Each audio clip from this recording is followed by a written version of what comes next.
con la certeza que respiro, te amaré. Resources are available at alz.org and by calling the Alzheimer's Association's 24/7 free hotline at 800-272-3900. Every year across America, a staggering 4.2 million youth are homeless or trafficked. Covenant House is the national leader providing safe housing for youth, 50 years strong. Help us fight youth homelessness. Go to covenanthouse.org. I'm attorney Brian Ritchie. Workers' comp can be tricky, but my law firm will be on top of all the complicated paperwork and sneaky deadlines so that all of your I's are dotted and T's are crossed. If you've been hurt on the job, I'm on top of it. Contact us at ritchielaw.com. WCMC-FM HD1 Holly Springs. Will your chickens be in the cup at any point? Well, they've already been in it, so you're already late. If you go back on I guess there's a website, or not a web, there's something to follow the Stanley Cup. And that day that Jordan brought it over to my house because he had enough of it, they needed a break. They got out in the backyard, and of course my wife stuck a chicken in it. Yep. So there's proof. There's a picture of it. You can find it if you want.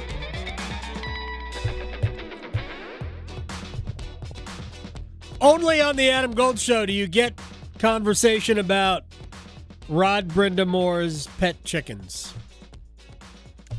I mean, if we're the home for anything, might as well be that. Hi, everyone. It's the Adam Gold Show. I am him. Max Gorin on the ones and twos. We send our thoughts as Victoria is taking a few days to deal with some familial matters. Hope everything is well. Know she is traveling back to Chicago. So thinking about her family. Anyway, we got a lot of stuff to get to. I present to you, I would call you Mighty Max, but there are a lot of Springsteen fans that would think I was talking about Max Weinberg. How are you, Max? Doing all right. Triple header today and tomorrow. Your voice cracked a little bit. Yeah, that's right. Do you do the Paul Ihander vehicle? Yep. Next right? up in the Next morning. Up. And I was almost called the Get Up, and I was losing my mind for a second. Yep. And Dennis is currently in Charlotte for Carolina Panthers training camp right now. So far, nobody has gotten hurt, correct?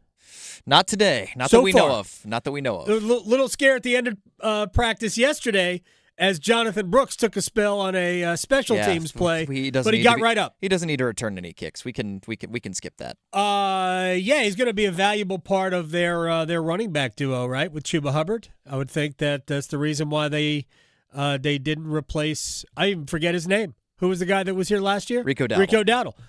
They didn't replace him because they were confident that Jonathan Brooks would be here and be ready to go. Remember, they drafted him in the second round now 3 years ago. It's kind of amazing, right? And they have this will be year 3 of his pro career, and he showed up late in year 1 because he was recovering from a knee injury, and then he re-injured the knee, so he missed all of year 2 and is being counted on coming up this year. All right, we got a lot of things to do. We're going to talk college football in the first hour, as well as the NFL. Brian Murphy from WRAL TV5 is going to join us with kind of an update on what's going on in Chapel Hill. Brooke Pryor covers the Steelers. Our old friend, we're going to talk to her about week 1 with Aaron Rodgers and Mike McCarthy. What's going on in Pittsburgh. Vashti Hurt from Carolina Blitz is in Charlotte at ACC. Well, we were just there. Panthers training camp. We'll talk to her about that. And then high school football begins in like a couple of weeks. There's a football jamboree next week. The preseason rankings are out on highschoolot.com. And Joel Bryant will join us in our third hour. All right, Max, we got Hurricanes news to start. Let's get it started. Let's get it started. I say news, but it's not really news. So there's only been one pressing issue other than keeping tabs on the celebrations with the Stanley Cup. By the way, I don't know if you saw Jesperi Kotkaniemi had the cup out on a Sea-Doo. He's from Pori, Finland. They were out on the water in a sea-doo. There was also scenes of a party, looked like a house party, with a whole bunch of people dancing and the cup in the middle of the floor not dancing. I mean, somebody's got to dance with the cup. Somebody has to, embrace the cup. They should have had another cup. And they could have just been dancing along with the music. Anyway, the only story coming out of the Hurricanes, or that we'd all like to come out of the Hurricanes, is some clarity on a contract for Alexander Nikishin. So he did an interview with, I guess it's called RG in Russia. Don't know what it means. And he was discussing his contract. Demands are not, I don't think, the correct word, because he is in no position to demand anything. I mean, that's not, being critical of Alexander Nikishin. Entirely the leverage, unless Nikishin is willing to go sign a contract in the KHL again, which I can't imagine he is. All of the leverage sits with Carolina. He doesn't have arbitration rights. He can't be presented with an offer sheet. So the Hurricanes and Nikishin will try to hammer out a contract. With that said, there have been, many reports of, speculative asks by Nikishin, and those are, I think, pretty accurate. And I'm just looking at this logically, and I've said this before. If you're Alexander Nikishin and the Hurricanes are willing to sign you to an 8-year contract right now, you do it, provided they meet what should be in the neighborhood of your ask, which, the reporter says the reports are saying that you're asking for $8 million a year. And his response was more. And I know how people process that. Oh, he's not worth $8 million a year. Well, maybe not right now. But if Alexander Nikishin becomes the player that so many of you and he believes he will become, then he is absolutely worth $8 million a year. If Alexander becomes a 50 to 55, 60-point guy, physical, power play guy, offensive force, he's worth more than that. And all you have to do is look at the contracts that have been signed. Lane Hudson, who is, I think, an elite offensive piece defensively, are on the blue line.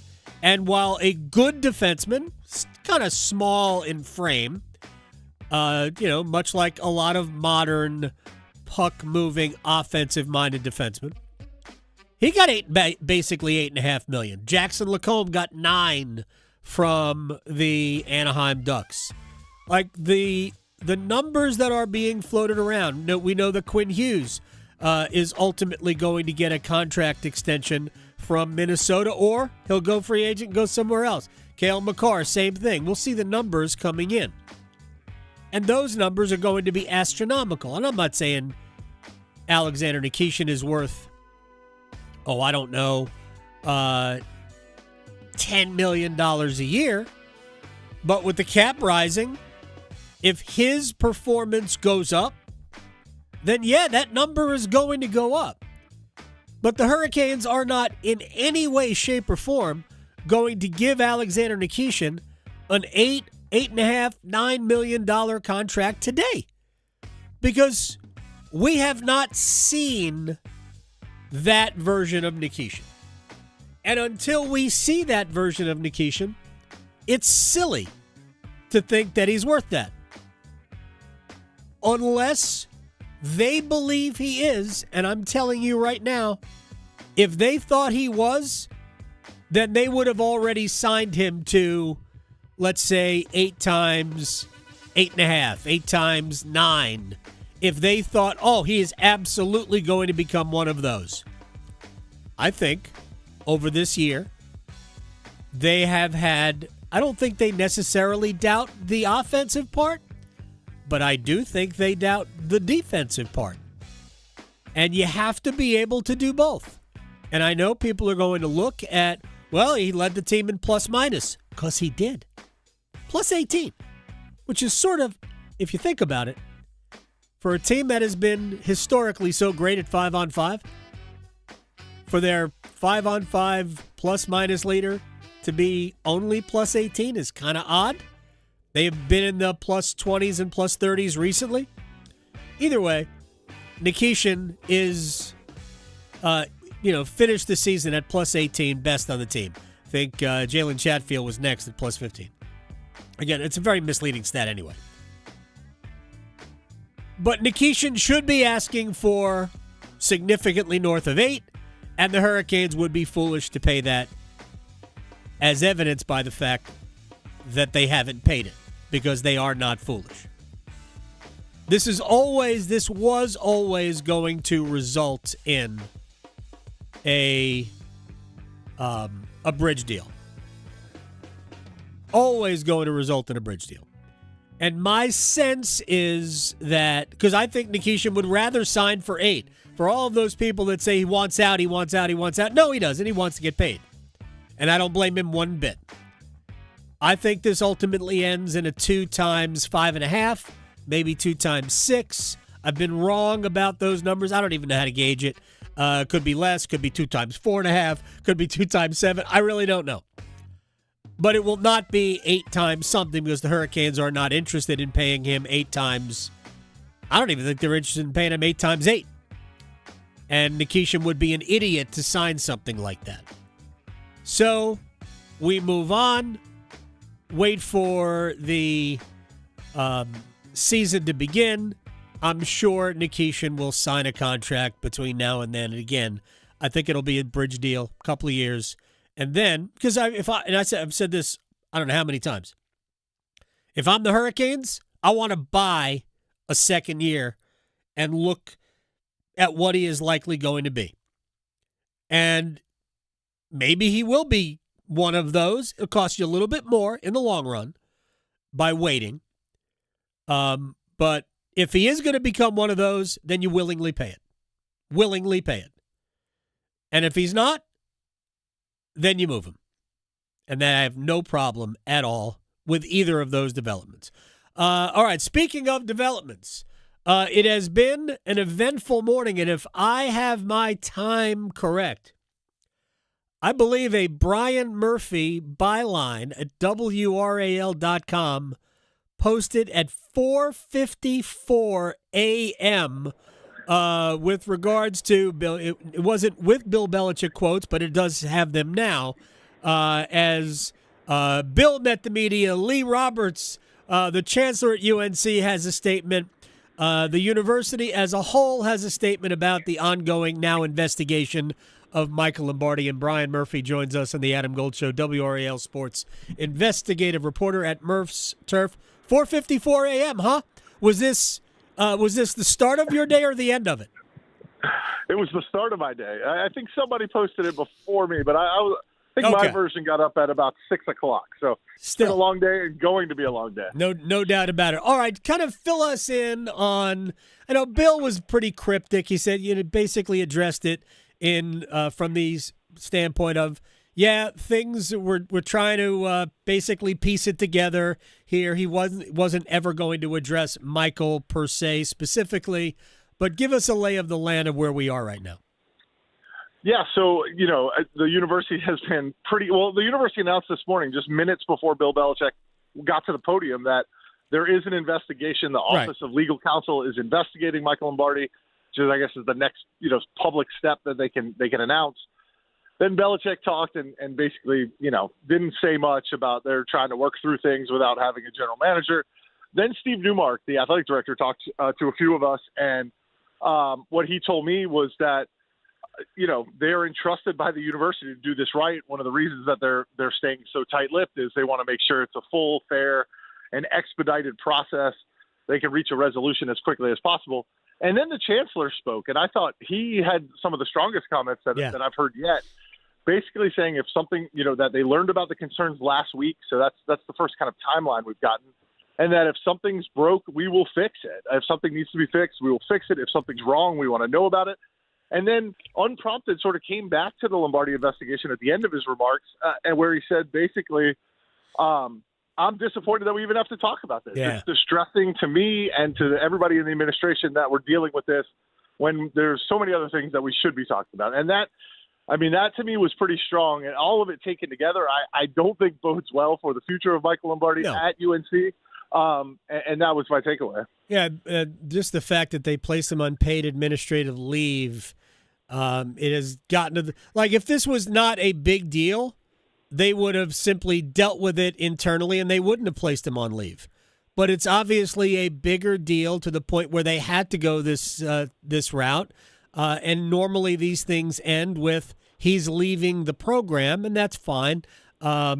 It is what it is.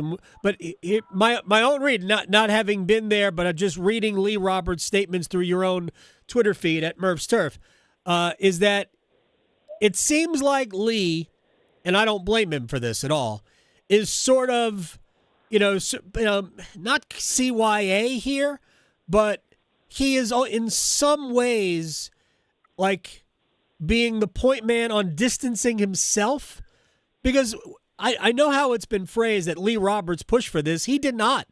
He was more of a, this is the way you want to go? All right, I'll go along. But I don't think in any way, shape, or form Lee Roberts was the impetus for the hiring of Belichick and Lombardi. No, I don't think he was the impetus. He was convinced, though. I mean, he could have. I think he was convinced by people who, he would have been easily convinced by, because they're not really running the show, but they had access to the purse strings.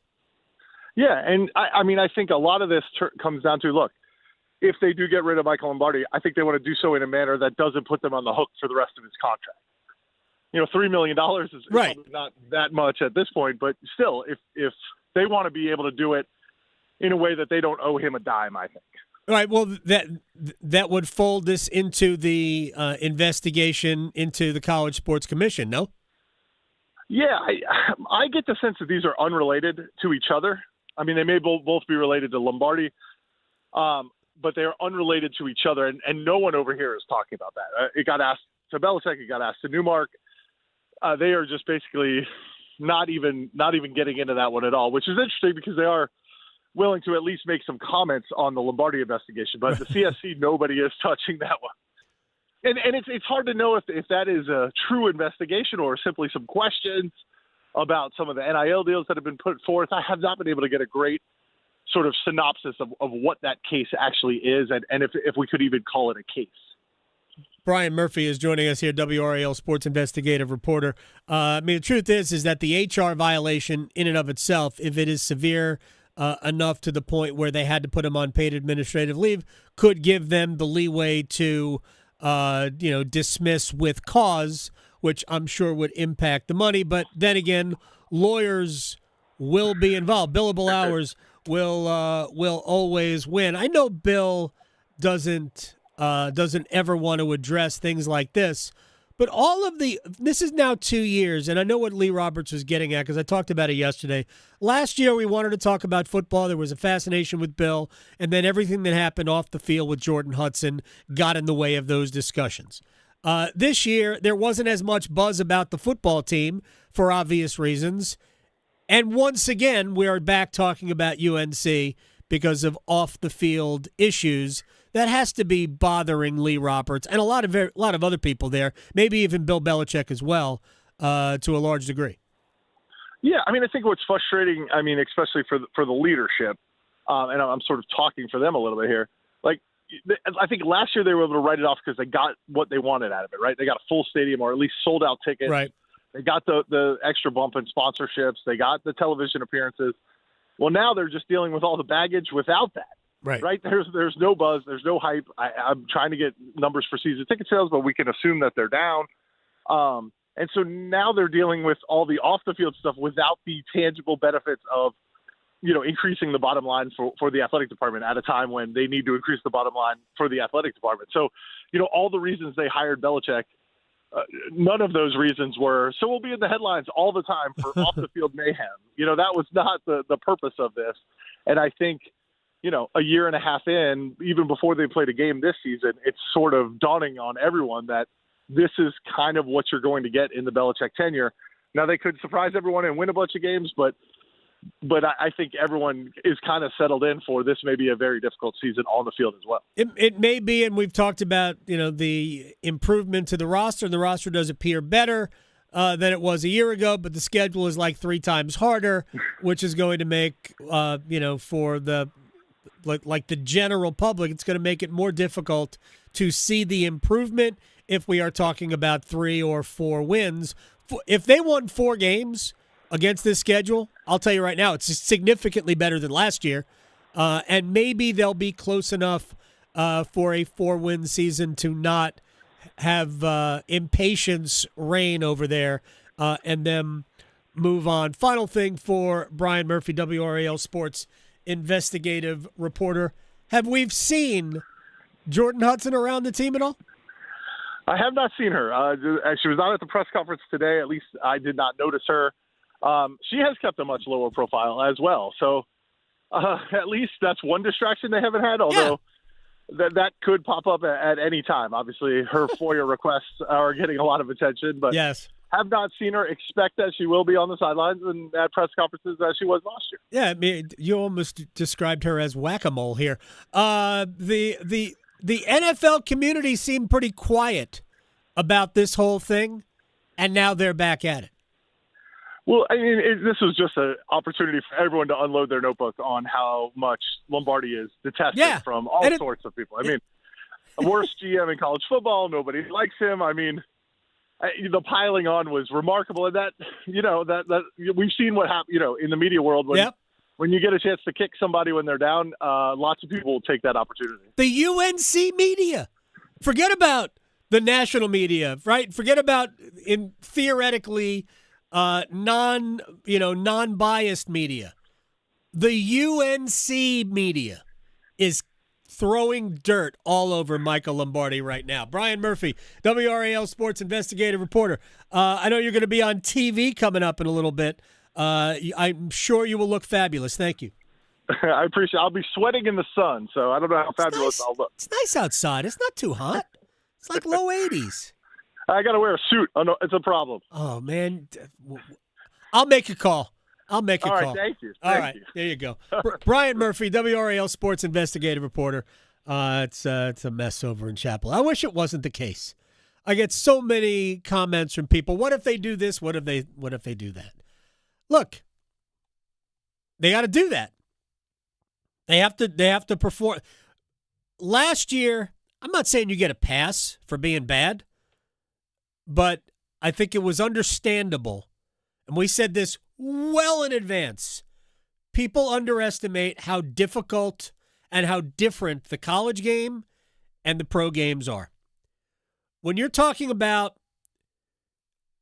the best way to do it is just to bring every level of football into it. Like when there's no recruiting really in high school football. You just get the players, that come to your school, and these are your high school players. College, you got to go out and find them. But man, there's so many kids. You need so many players on your roster. You can just throw a blanket out, and you get a certain number of good players, certain number of not so good players. In the NFL, it's all graduate studies. Everybody coming in, man. All the players that you are picking from the cream of the crop. Think about how many great players in college that we see that don't make it in the NFL. As you get higher up the food chain, it becomes increasingly more difficult to recruit. But I think there was an element of Bill and maybe Lombardi that thought they were just going to come in and be that 33rd NFL team, that arrogance. They were not prepared for how hard it is. They just weren't prepared for it. And I'm trying to remember who said it yesterday on this show. But the University of North Carolina does not recruit itself. Just doesn't. LSU, no matter what goofball is in charge as the head coach, LSU recruits itself. Now, I mean, there are margins there, but so you have to be good at it. But it didn't matter that Brian Kelly and his fake Southern accent were the head coach. Doesn't matter that Lane Kiffin is the head coach right now. That school has a reputation. It recruits itself. UNC doesn't.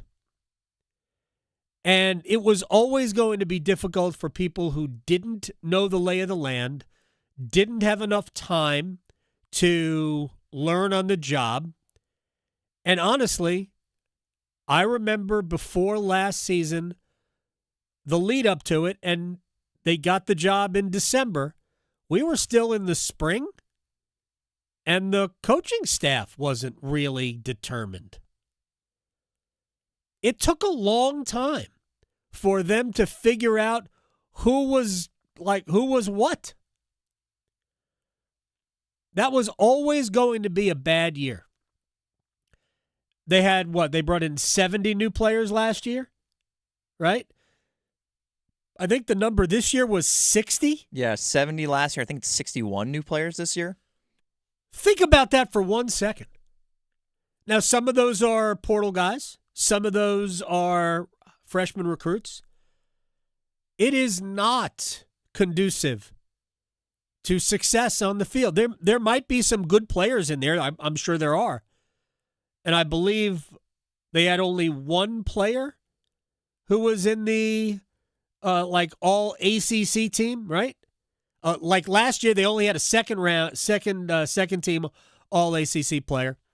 Look, it doesn't bode well for this team to be significantly better, and they're going to have to be, I don't know how many fold better this year to have a significantly better record to threaten a bowl game. But it was always going to be an uphill battle. And now all of these things that are happening away from football just kind of get in the way of talking about the football. Hopefully that'll change. Hopefully they'll be better. I think we'll learn a little bit about them against TCU in Dublin. I mean, I don't see anybody talking about TCU as a sneaky college football playoff team.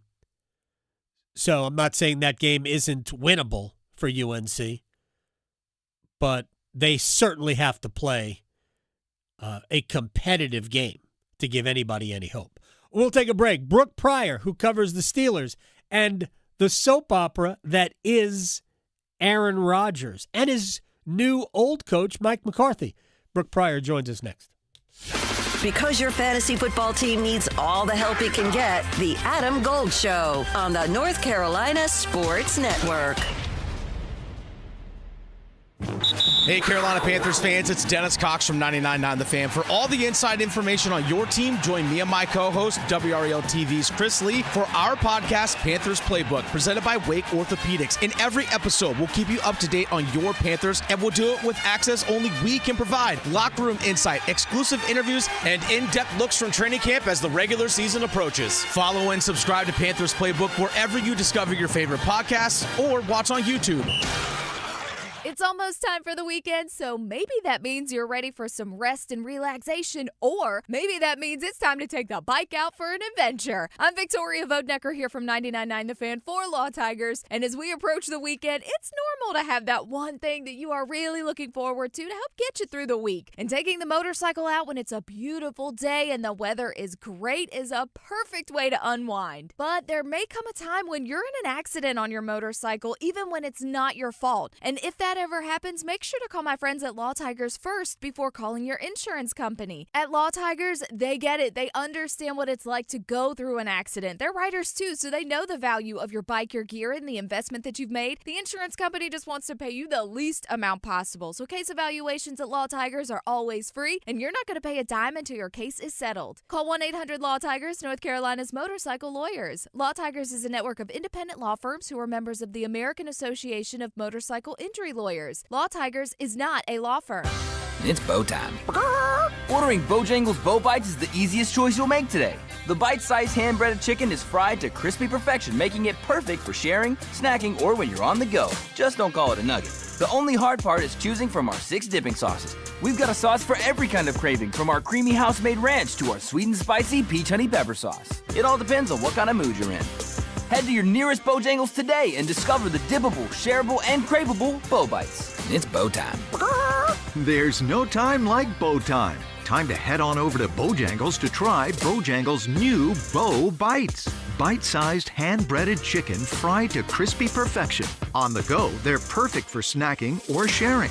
Dipped in your favorite sauce like creamy house-made ranch or peach honey pepper, they're the perfect way to satisfy your craving for flavor and value. Try Bojangles' new Bo Bites. It's an easy choice to make when it's Bo time.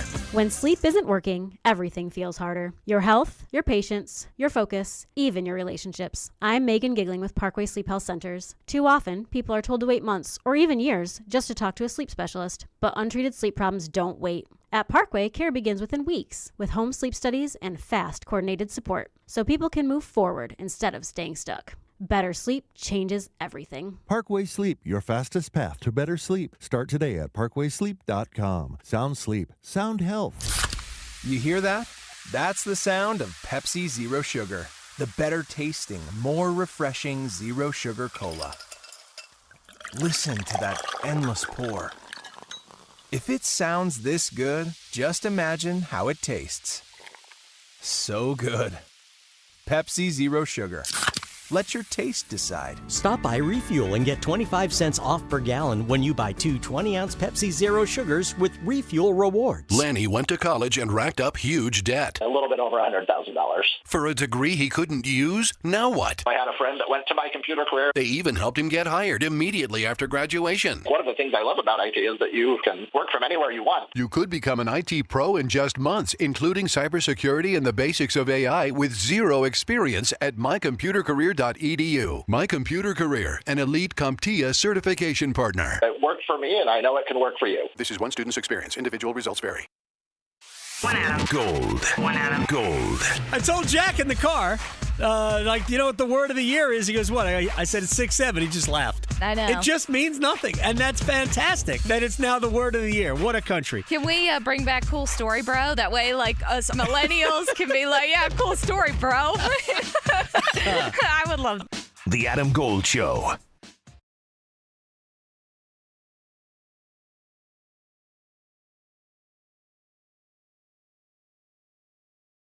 She's been covering the Pittsburgh Steelers after covering the Kansas City Chiefs and other things from ESPN NFL reporter Brooke Pryor. How are you? I trust your offseason was good and you have a new, I'll call it, since this is the word here in Chapel Hill, the muse. You have a new muse. Mike McCarthy is the head coach. How's that going? You know, it's going. It's interesting because being at practice now and not knowing what to expect is, I think, fun for the players and fun for the media because I don't know when I can, go run and take a bathroom break or grab some water because I'm not used to the flow of practice. So it's a learning curve for everybody. Brooke Pryor is joining us here on the Adam Gold Show. I mean, is it markedly different? I mean, you get into a rhythm and a cadence with everything we do. Is it markedly different dealing with Mike McCarthy as the head coach than it was with Mike Tomlin? I think so. I mean, Mike Tomlin is just so unique in how he deals with the media. On the podium, he's always very clipped, didn't talk a lot. I mean, he was pretty much the only head coach in the league that talked once a week, not on game days, unless, it was a special circumstance. And Mike McCarthy, during training camp, Mike Tomlin talked every day, but Mike McCarthy so far just feels much more accessible. Right. Granted, that could change. We haven't even gotten into the hard stuff yet. So maybe he will become more closed off. But, you can tell that he cherishes this opportunity as a hometown Greenfield, Pittsburgh kid coming back, getting to coach this team, an opportunity he never thought he'd get. So I love the story from that perspective. And I think it makes him a lot of fun to cover. But, we're still in the honeymoon phase. Brooke Pryor is joining us here from Steelers training camp. Now, What's interesting is that I heard that guy, Aaron, whatever his last name is, by the way, I think he had a good summer. Just getting and reconnecting with his family is obviously is a good deal for him. But Rodgers said that he really thought that he was going to call it quits at the end of last year, and that maybe the Mike McCarthy taking over kind of helped him decide to go another year. What do you make of that relationship? First of all, do you buy it? I do, and I think it's interesting because Aaron Rodgers is the person who actually suggested to Omar Khan and Steelers leadership that maybe they should look at Mike McCarthy. So he was kind of pulling the strings behind the scenes. So even if he wasn't so sure that he wanted to come back, it was at least enough of a thought in his mind that he suggested his old friend Mike McCarthy. And right now, I mean, talking with guys like Mason Rudolph, who's in those quarterback meetings, he said, you know, they kind of feel like an old married couple bickering back and forth. Not in a bad-natured way right now. It's all kind of good-natured ribbing. I say right now because things can always change, as they often do with Aaron Rodgers. But I think they are also in the second honeymoon phase, and we'll see how that relationship continues to develop and evolve as the bullets start flying, because we know things got contentious in Green Bay. Aaron Rodgers, a big orchestrator of Mike McCarthy's ousting back then. So we'll see how it goes the second time around. But I think that they're both have evolved. Aaron has matured since then, but he's also, you know, kind of gotten in his ways, in particular about what he likes and what he doesn't like. So we'll see how that kind of shakes out. I'm fascinated to see how that goes. Aaron Rodgers has matured, but if we know anything about just life and humanity, you go beyond a point of maturity, and then you almost start reverting back to your childhood ways, which is why really old people can get away with saying whatever they want, just like kids can get away with saying whatever they want. I am curious why the Steelers would take the advice of a quarterback who has, I mean, honestly, his sell-by date's long ago.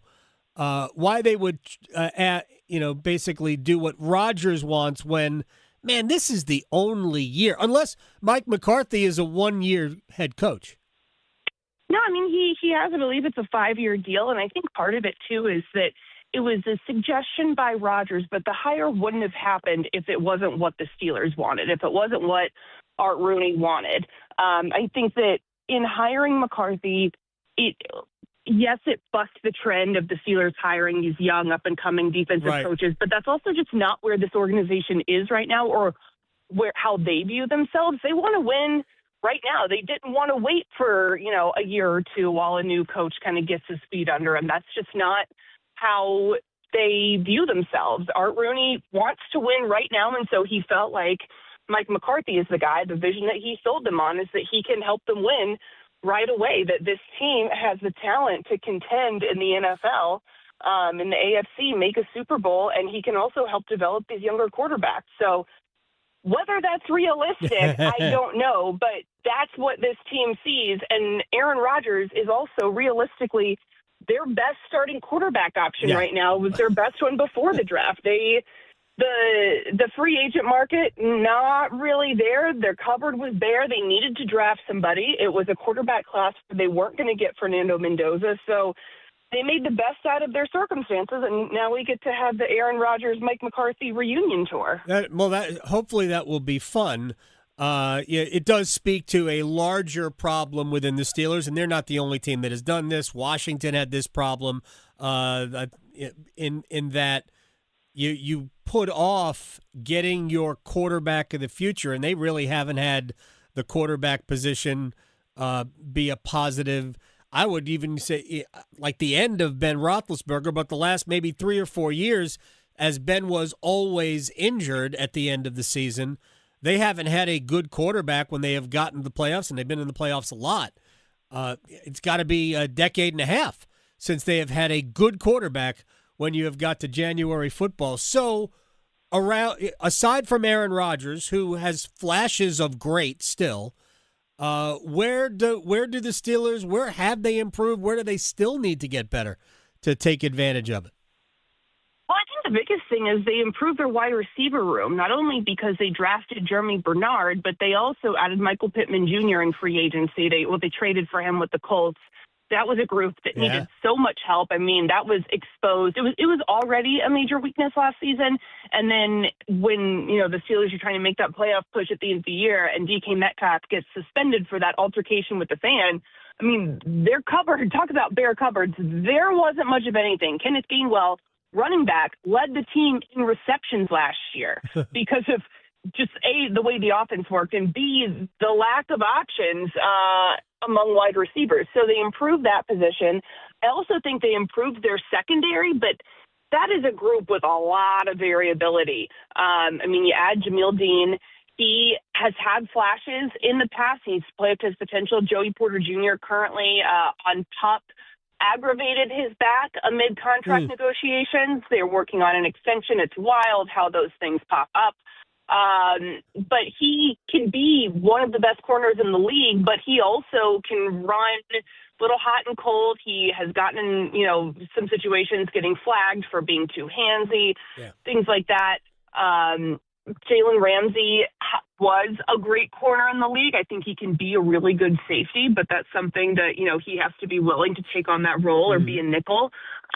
But I do think overall their secondary is better. It's still just, I'm not quite sure how everything is going to come together back there, especially with the new defensive coordinator. But I also think overall this defense has improved because of Patrick Graham, because the Mike Tomlin defense was getting kind of stale. I mean, they were just doing the same thing every single year, expecting different results, and it didn't change. And I think that when you have guys like TJ Watt, who are, future Hall of Famers, saying that they were stubborn and didn't want to move around, and so the coaching staff didn't make them, you need a shock to the system. And I think that Patrick Graham is going to be that shock to the system. So I think overall, this is a really good roster. It's just like you mentioned, once again, the quarterback thing is going to be the biggest question mark. So it does feel like I just keep living the same season over and over and over again. Brooke Pryor is joining us here. You mentioned, could Jalen Ramsey embrace a move to safety and thrive in it?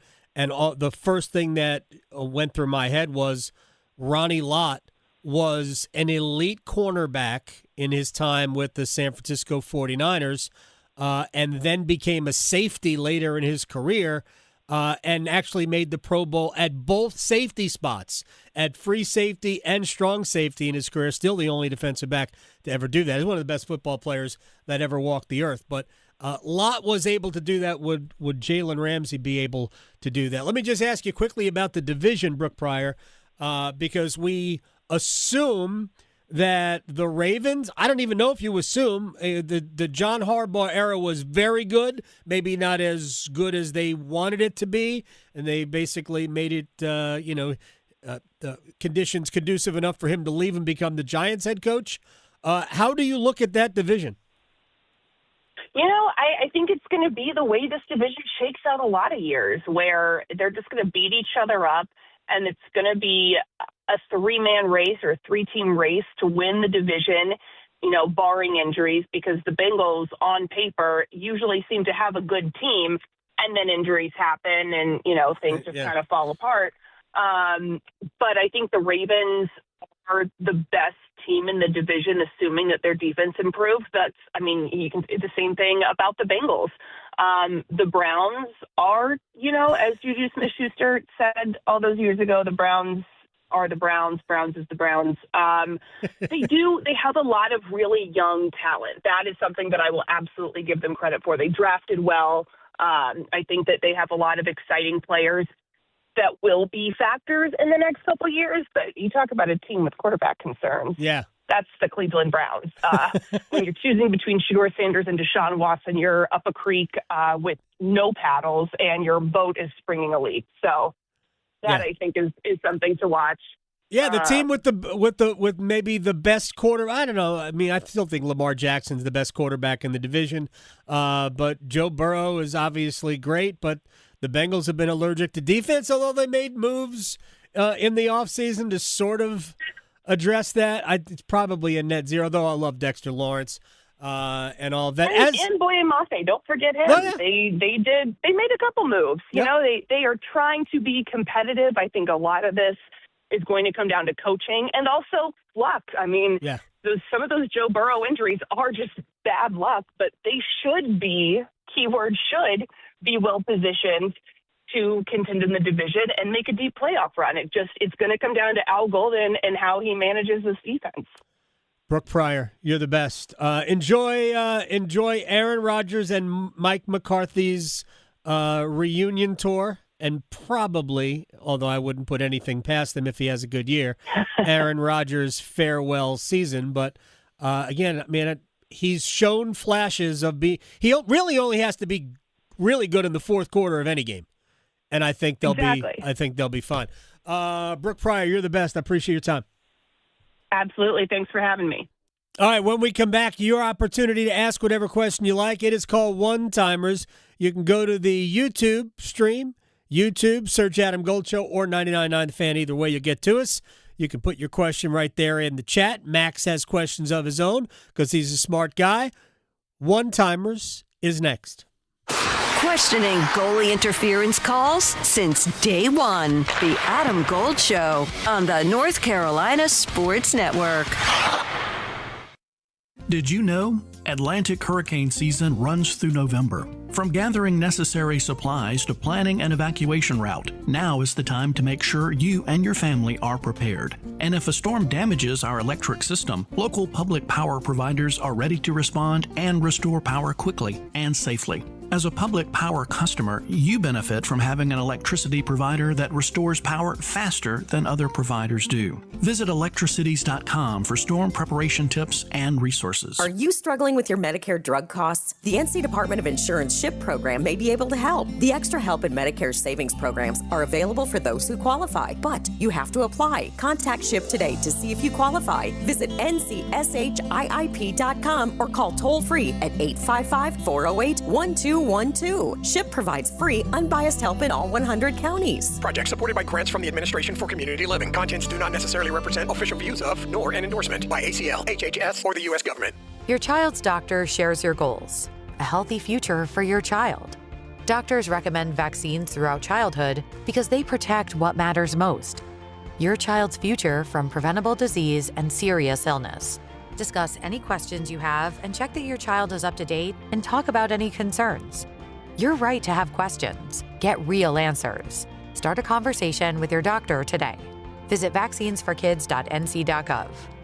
Paid for by NCDHHS. If you want the nation's best auto insurer, look no further than North Carolina Farm Bureau Insurance. Rated #1 in Crash Network's Insurer Report Card 7 years in a row, we're the only insurer in the nation to receive an A+ rating from auto body shops. Our philosophy is simple. Be fair, be quick, be the best. North Carolina Farm Bureau Insurance. Helping you is what we do best.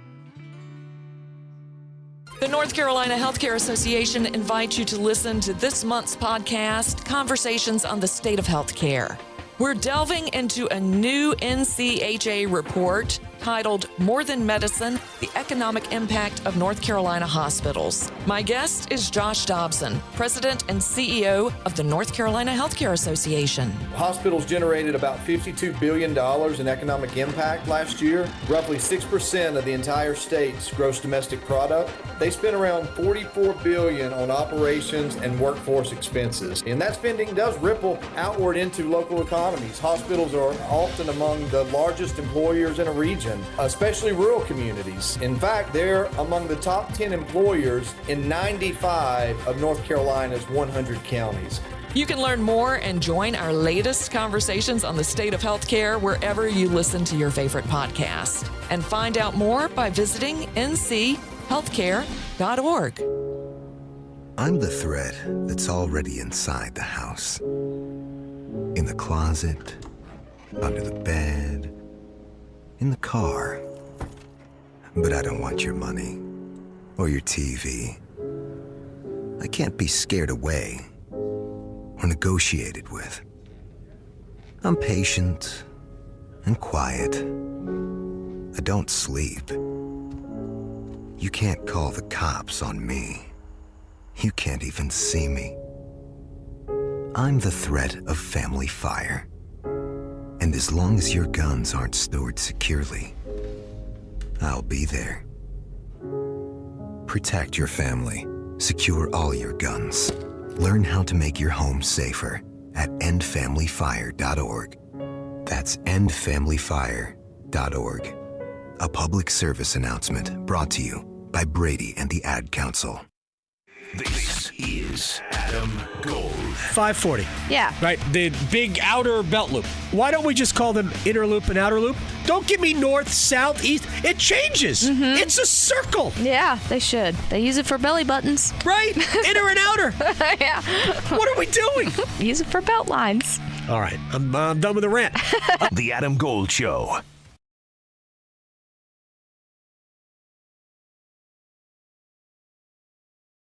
It's the Adam Gold Show. I'm Adam Gold. Max on the ones and twos today.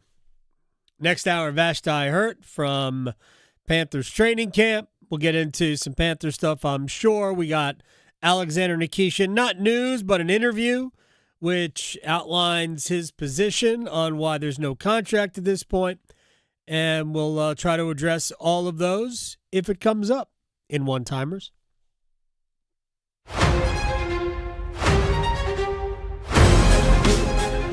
All right, Max, fire away. I'm ready.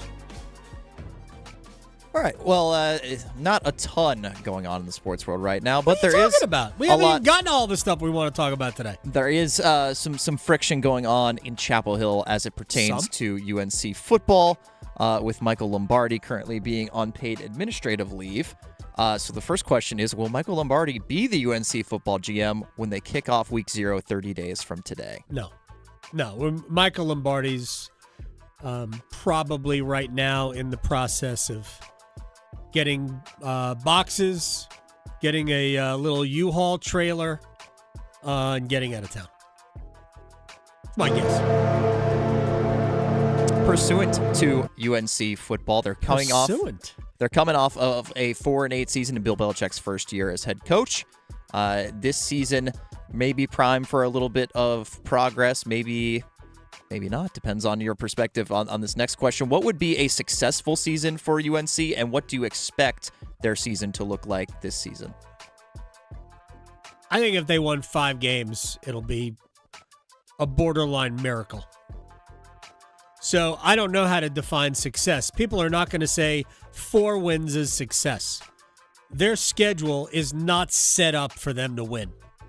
Their schedule is set up to go 2-10. I mean, it's the way I look at it. Right now, East Tennessee State, Syracuse, both at home. Those are the games I'm circling. You're going to win those. Syracuse was good last year before the quarterback went down, too, though. They were. But in Chapel Hill, they're going to beat Syracuse. Maybe they might not. Heck, they might not beat East Tennessee State. Again, I've said this before. If you flip home, road in conference play, I actually think that they would have a chance to be halfway decent in terms of the record in the league. But that's not the case. And they're going to be an underdog almost in every conference game. Do you think Belichick will be the coach next season in 2027? If they can be competitive in losses to big teams, and it looks like they are a more competent outfit, then yes, because they don't want to waste $10 million. But so I'll just leave it at that. They don't have to make a bowl game for Bill Belichick to show progress. But will that be considered a good season or not? I don't know. We'll shift gears over to the NHL, where yesterday Macklin Celebrini signed a 5-year extension, making him the highest paid player per year. This will kick in the 27-28 season. He'll be making $18.8 million average annual value. So my question is, who will be the next highest paid player in the NHL to surpass Macklin Celebrini on a yearly basis? Ooh. I think it would be easy to say Quinn Hughes, wouldn't it? Quinn Hughes or Cale Makar. You got to figure it would be one of the two, right? Right. They're both entering the final year of their contracts. So Hughes can re-up. I guess he can re-up now, right? They're if in fact he is entering the final year of his deal, he could re-up now. But I think both of those guys, I think McCarr will do something similar to what Connor McDavid did, which is leave money on the table so they can build a roster around him and McKinnon and Natchez and some of the other guys they've got. I don't know that Hughes will do the same thing, but he probably should to an extent. But I'll say Quinn Hughes will be the next highest paid player. And just some other names that'll be up for new contracts, and not necessarily that they'll have a better chance than a Hughes or a McCarr. Nikita Kucherov will need a new contract next season. Yeah, it's not going to be Mark that. Stone, Jason Robertson, Crosby will be up again, but I'm sure he'll just sign for $8.7 million. That's just what he does. So. Robertson could be, but Dallas has got a cap issue. If Robertson becomes the next highest paid player in the league, it's not going to be with the Dallas Stars. It'll be with somebody else. All right, final question here for one-timers.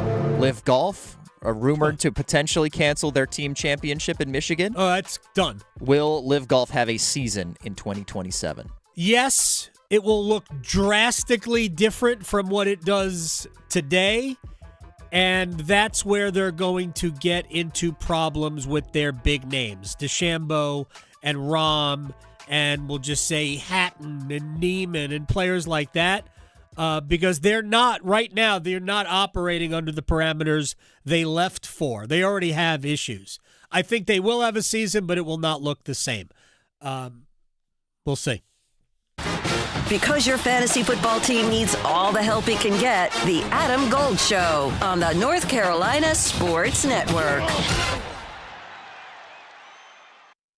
When news breaks, don't wait. WRAL News Plus goes with you everywhere. Weather, traffic, and breaking news, live and local, all day, every day. Listen on 96.5 FM in Durham, 99.3 FM in Raleigh, and throughout the Triangle on 101.5 FM HD3. At home, in the car, at work, or on the go. Stay connected to the Triangle's most trusted newsroom anytime, anywhere. WRAL News Plus. Coverage you can count on. Organize easy. Organize tough. Customize your work truck or van with upfit solutions from Van Products. Steel and aluminum shelving, toolboxes, data files, cabinets, drawers, conduit carriers, ladder racks, everything safe and secure. Everything built as unbreakable as you by Adrian Steel. Backed by the best warranty in the business. 3 years, 36,000 miles. Everything custom installed by Van Products so you know it's done right. From a single work rig to a fleet. Choose custom installed upfit solutions from Van Products. Wesley Financial Group is not a law firm.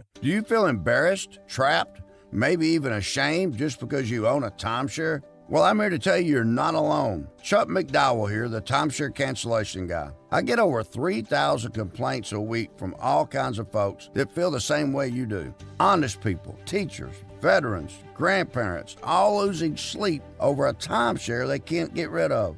That's why 15 years ago, I founded Wesley Financial Group to help people take their lives back. Today, I run Wesley with my two sons, a real family business, treating every client and every employee like we would want our own family to be treated. That mindset has helped us cancel over 50,000 timeshares from people just like you. So if you're stuck in a timeshare, give us a call. Let our family help your family. Call Wesley now for your free timeshare exit kit. 800-330-6363. That's 800-330-6363. 800-330-6363. We all want more for North Carolina. More boundless views, more adventures in the outdoors, and more clean roads to get there. But to get more, we have to do less. Less littering, that is. Make it your nature to trash your trash and keep NC clean. And we'll all have more reasons to love North Carolina.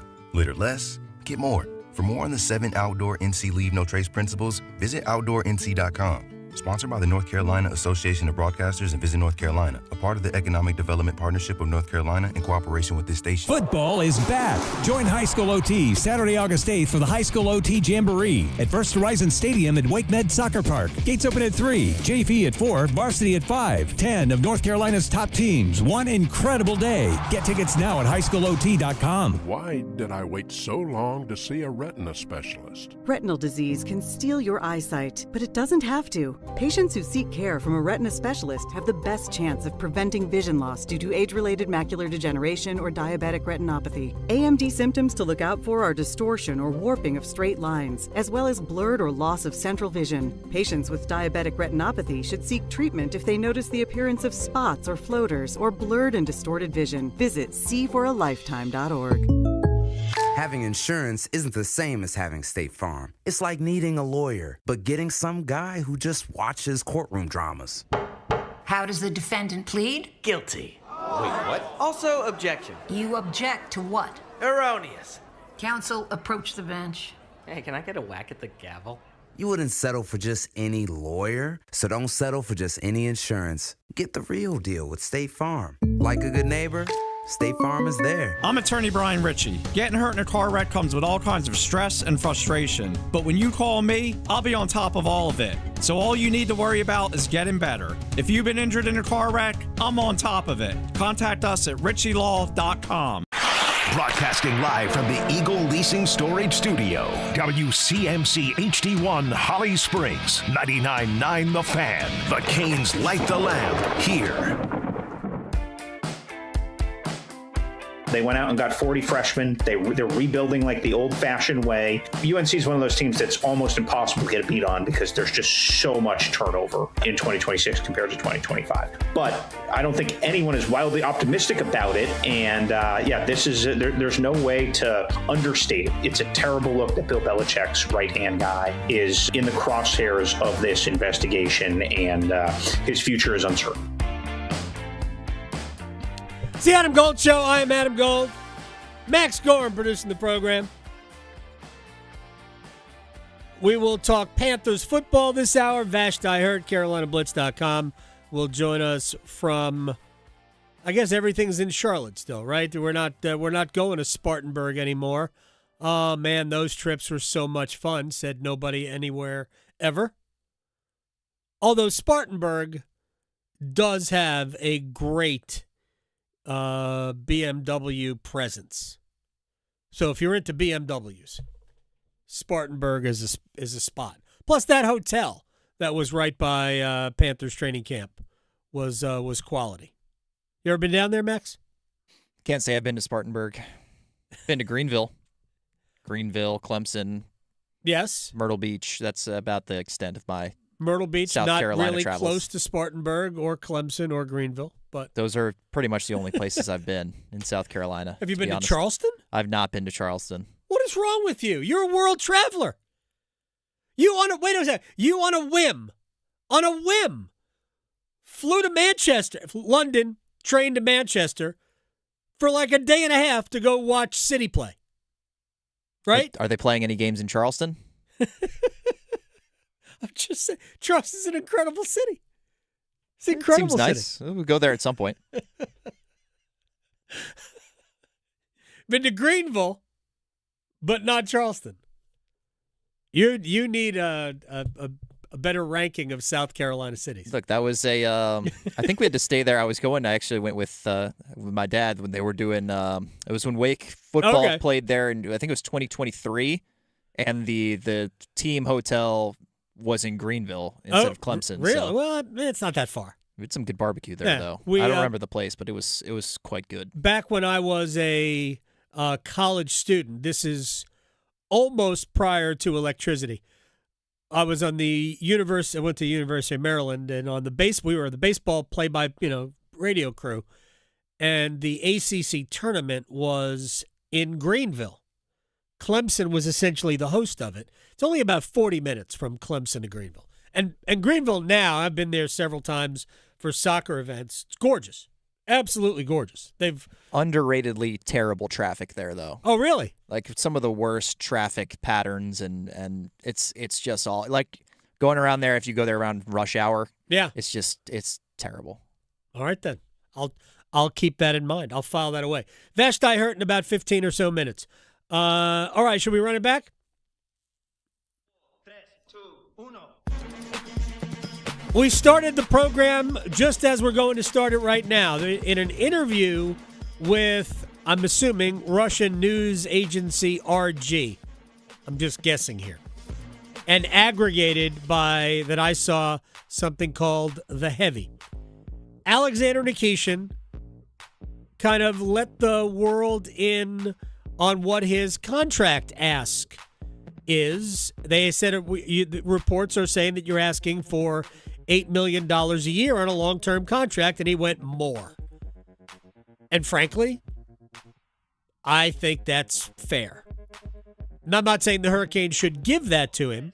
I'm saying that's what Alexander Nikishin, if he's looking for an 8-year deal, if he believes that he is going to be one of those defensemen, and we're not talking about McCarr or Hughes or somebody like that, or Erik Karlsson. We're talking about somebody who is in the, let's just say, 50 to 60 point range, big, physical, mobile, power play guy. Who knows? Maybe he will be a 60 to 70 point guy. We see a lot more of those now than we have in the past. So if he's going to be one of those, then he should ask for $9 million a year, $9.5, $10 million a year. And to be honest, where the cap is going, he'd be worth it. I saw this stat. Man, it's not really, I guess it's a stat, that in years past, you'd see like McDavid's contract was like 11 or 12, and he was like 18% of the salary cap, or whatever it is. I'm just kind of spitballing the figure here. The contract that Macklin Celebrini signed, because of where the cap is today and where it's headed, it's basically at the same percentage level. So it seems crazy that next year, by the way, it's not this upcoming season, but next season, Macklin Celebrini at $18.8 million, the first of a 5-year deal. With the cap going to about, I think it's, 114.5 or 113.5? You're talking about a little bit less than 20% of the cap. It's the same. It's the same. When if McDavid's making 12 and the salary cap is, like 80 or 85 or 90, it must be 90 or so, it's not that different. It just isn't. So we shouldn't be put off by the number 18.8. We're used to that being, my gosh, that's crazy. When Leo Carlsson signed that offer sheet, we went, what? Celebrini we could get because there's already been the production. We're still speculating on Carlsson. My point about Nikishin is this. And I've always thought this was about negotiating. Not about, well, he's not very good, we're going to sell high. That doesn't mean the Hurricanes might not trade him. I think they would if it made sense for them. But they would have to get a haul back. They are not so out on Alexander Nikishin that they aren't willing to go into the season. I've said all along that if they really wanted to move him, they would have moved him a long time ago. They would have absolutely done it. I think they are really just negotiating what the next contract looks like. There is a Martin Necas feel to it in terms of, look, both sides want to get together. We're just not really sure what the number is. Necas signed a short-term deal, 2-year deal. He got traded in the middle of year one. Could that happen with Nikishin? Sure. But ultimately, I think the Hurricanes want to see what he is. If they knew for a fact that Nikishin was going to be great, then I think they would be willing to negotiate 8 years, $9 million, give or take. And I think they would get it done. But I think the Hurricanes are not sure yet. And if you're not sure, why would you commit to that kind of a deal, which might be difficult to unload? Especially if he gets off to a slow start. Now you can't trade him. The best thing about that happened to Marty Necas, by the way, when the Hurricanes signed him to the 2-year, $6.5 million deal before they traded him to Colorado, was that Necas was on fire. Go back and look at the start of the season that Marty Necas had. He was at like 1.5 points a game for more than a month. It made it super easy for him to have supreme value in a trade. If they signed Nikishin to a big contract, right, and they wanted to move him, it becomes a lot more difficult if he gets off to a slow start. Now, maybe he won't. Maybe he'll be fine. But again, I think the Hurricanes just aren't sure what he is, which none of us should be sure what he is.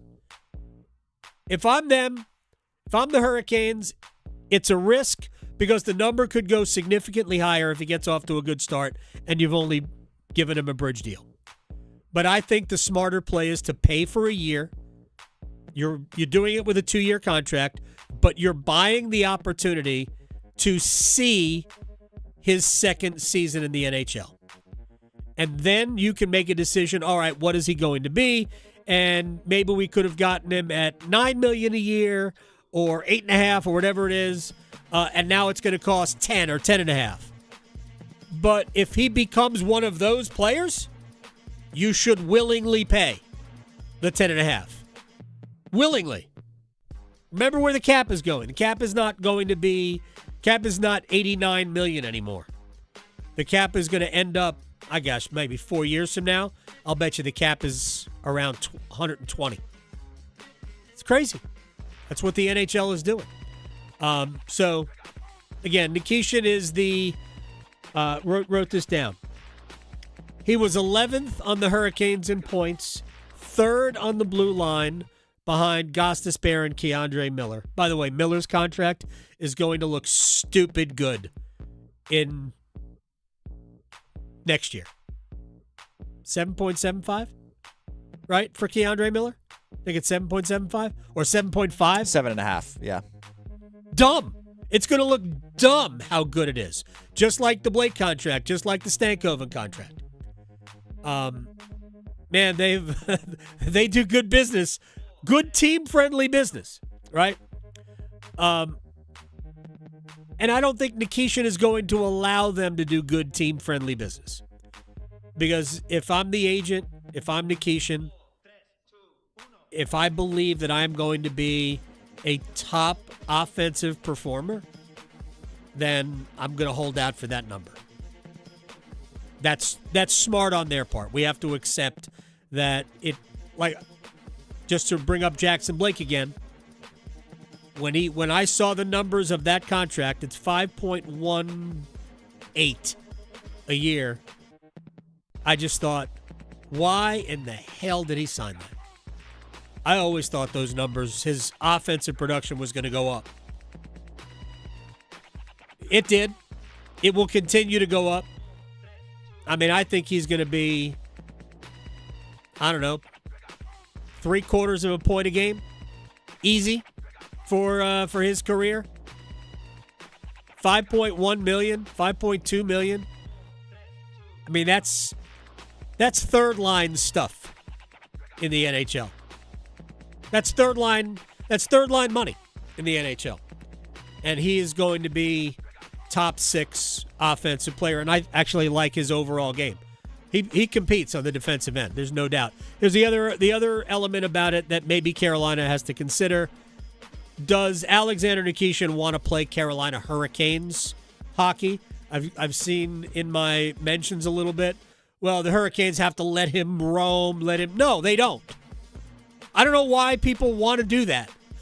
Well, they have to let Marty Necas do his thing. No, you don't have to. You can choose to. And Colorado allows Necas, because they allow McKinnon to do it too. They allow them to just kind of freelance and be. That's all well and good, except when you get to the playoffs and it costs you games. That's a real thing. I loved Martin Necas. Necas wanted to be great. But ultimately, in situations when the wins either extend or the losses end your season, there is a way that this team plays that everybody's got to buy in. And if Alexander Nikishin doesn't want to buy in, that's fine. I have absolutely no problem with that. But if the Hurricanes don't believe he is going to buy into it, then they'll move him. Yeah.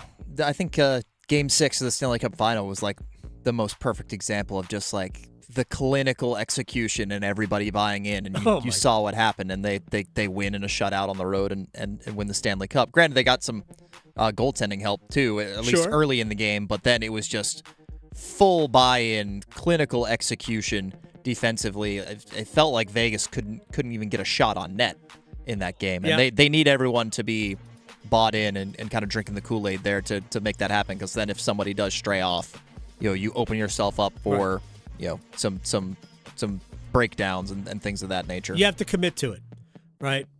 Dougie Hamilton never committed to it. Tony DeAngelo was not necessarily. I think Tony would have been willing. Tony just wasn't physically capable, right? Tony was too much of a go for it type of a guy. I love Tony, by the way. And I think he was a very good Hurricane in the first iteration of Tony DeAngelo here, not the second one. First, he was only 1 year, right? But he was a very good Hurricane. But yeah, you have to be able to buy in. That doesn't mean you're always going to be good. These guys make mistakes. Keandre Miller had some mistakes last year. So did Walker. So did Gostisbehere. Heck, there were games, even in the playoffs, where Jacob Slavin was terrible. But when Jacob Slavin needed to play arguably the greatest game of his career in Game 6 in Vegas of the final, he produced it. He would be the wrong person to ask because he would not really engage the conversation. But I have talked to people who agreed with me. I think it's the best game he has ever played. Jacob Slavin he had like 8 arms in that game. He and his stick were everywhere in Game 7. I actually think Keandre Miller, I've seen video, Max, I'm sure you've seen it too, where Jordan Stahl was like, you put us over the top. Rod Brindamore said very similar things to him. And I think it became apparent to me during the playoffs that Miller profiles more like another Slavin with a little bit more physicality than he does any other player that Carolina could have. A little bit more physical and a little bit more offense.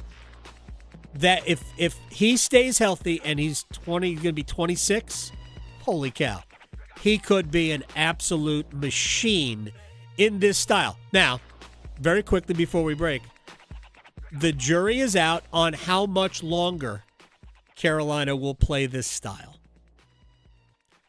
Because I think we all know, we didn't talk about it yesterday with Rod Brindamore, but I will have this conversation with him either later in the summer or at the beginning of the season. How much longer will Rod want to do this? I mean, it's fair. We've all known that he was never going to do this forever. He's not going to, he's in his mid-50s right now. Rod Brindamore's not going to be 65 still coaching the Carolina Hurricanes. I have my doubts as to whether or not he'll be 60 and still coaching the Carolina Hurricanes. So, will the next guy play the same way Carolina plays right now? I don't know. So we'll see. All right, we got a break. When we come back, Vashti hurt, CarolinaBlitz.com, Panthers training camp. To this point, nobody has gotten hurt today. Progress. Next. Still arguing whether hockey or golf has the tougher dress code? The Adam Gold Show on the North Carolina Sports Network. Adam. I'm Adam Gold, and I'm there. Tim. I'm Tim Donnelly, and I'm there. Dennis. I'm Dennis Cox, and I'm there. Victoria. I'm Victoria Vodnecker, and I'm there. Paul. I'm Paul Eihander, and I'm there too. You'll find them all here on the brand new 99.9 The Fan app. To work, to school, the beach, the mountains, the arena, take The Fan with you wherever you go. Available for Apple iPhone and Android phones. Download the 99.9 The Fan app today. I'm Galen, co-founder of Brooklyn SolarWorks. With my Chase Inc. Business Premier Card, I get unlimited 2.5% cash back on purchases of $5,000 or more. So everything we buy to run our solar business gives us cash back that we put back into the neighborhood, donating solar panels to community gardens. Chase Inc. Cash back built for every business.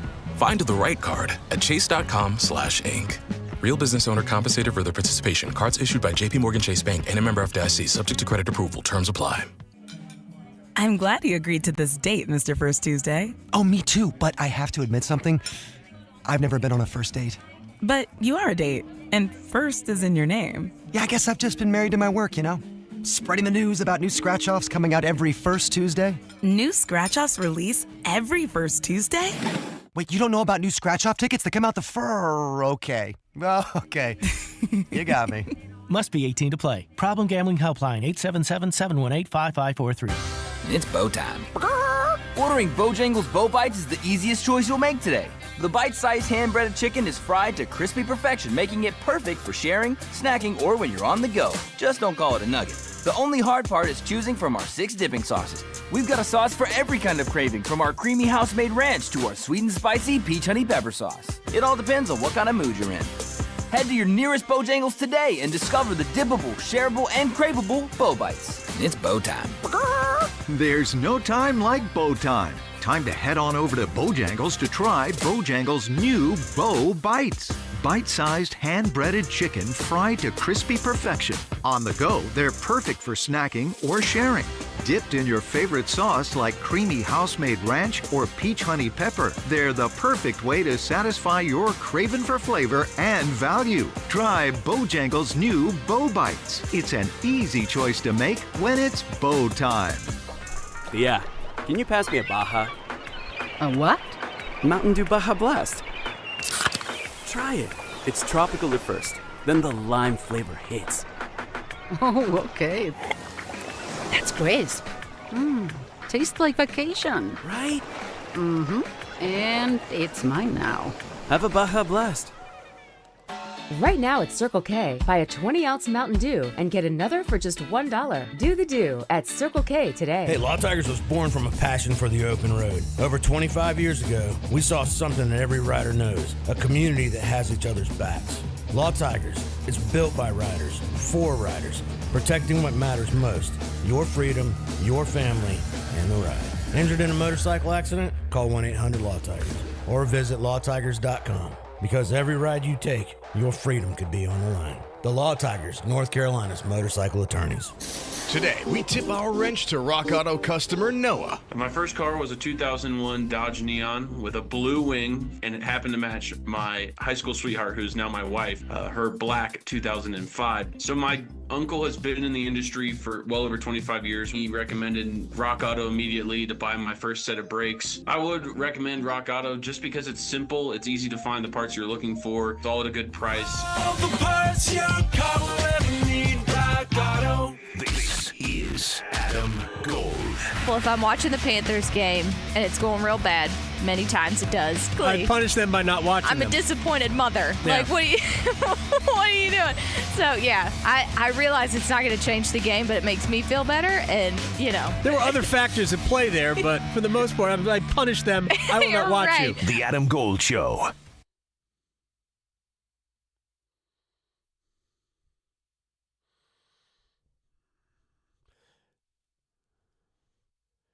It's the Adam Gold Show. I am Adam Gold. Max on the ones and twos. Real quick, I heard you in an earlier show today bump back with a song. I think it was Toto. Africa, right? Yeah. You know, they were in town. Yeah, they were at yesterday. Walnut Creek yesterday. Did you go to the show? I didn't. I saw them, though. They opened for Journey at Lenovo Center.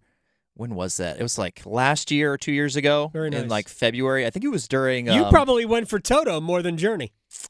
Honestly, kind of, yeah. I mean, I don't think a ton of the original members of both are there, but I think I probably enjoyed Toto a little bit more.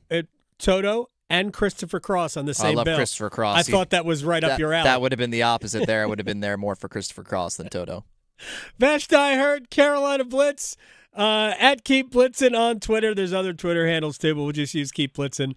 At Panthers training camp. How are you? Nobody got hurt today. There's got to be a reason for that. Well, they didn't practice, so. My gosh. All right, we had the scare at the end of practice yesterday in special teams when Jonathan Brooks took a fall, but he got up quickly. He's been very impressive. All right, so give me a thumbnail, Vashti, of where the Panthers are basically through a week of training camp, and 1 week from today they'll actually play a game, or at least their uniforms will play a game. I don't know how many actual Panthers will play in that game, but give me an idea of where we are a week in. Yeah, it looks the offense is clicking. Usually the defense starts faster than the offense. The last 3 games, the offense has really been taking it to the defense. And it's important to note that, JC and Mike Jack just came back the last couple of practices. But with that being said, you're missing Rob Hunt. You don't have Damian Lewis. So you have 2 starting O-linemen who are down. The Panthers are moving the ball downfield, at least in practice. Yeah. And they look good in the red zone. Bryce is airing it out. He's getting these 30, 35-yard touchdown completions against the defense in 11-on-11 drills. Xavier Legette is probably the star of camp so far. Really? He is catching everything.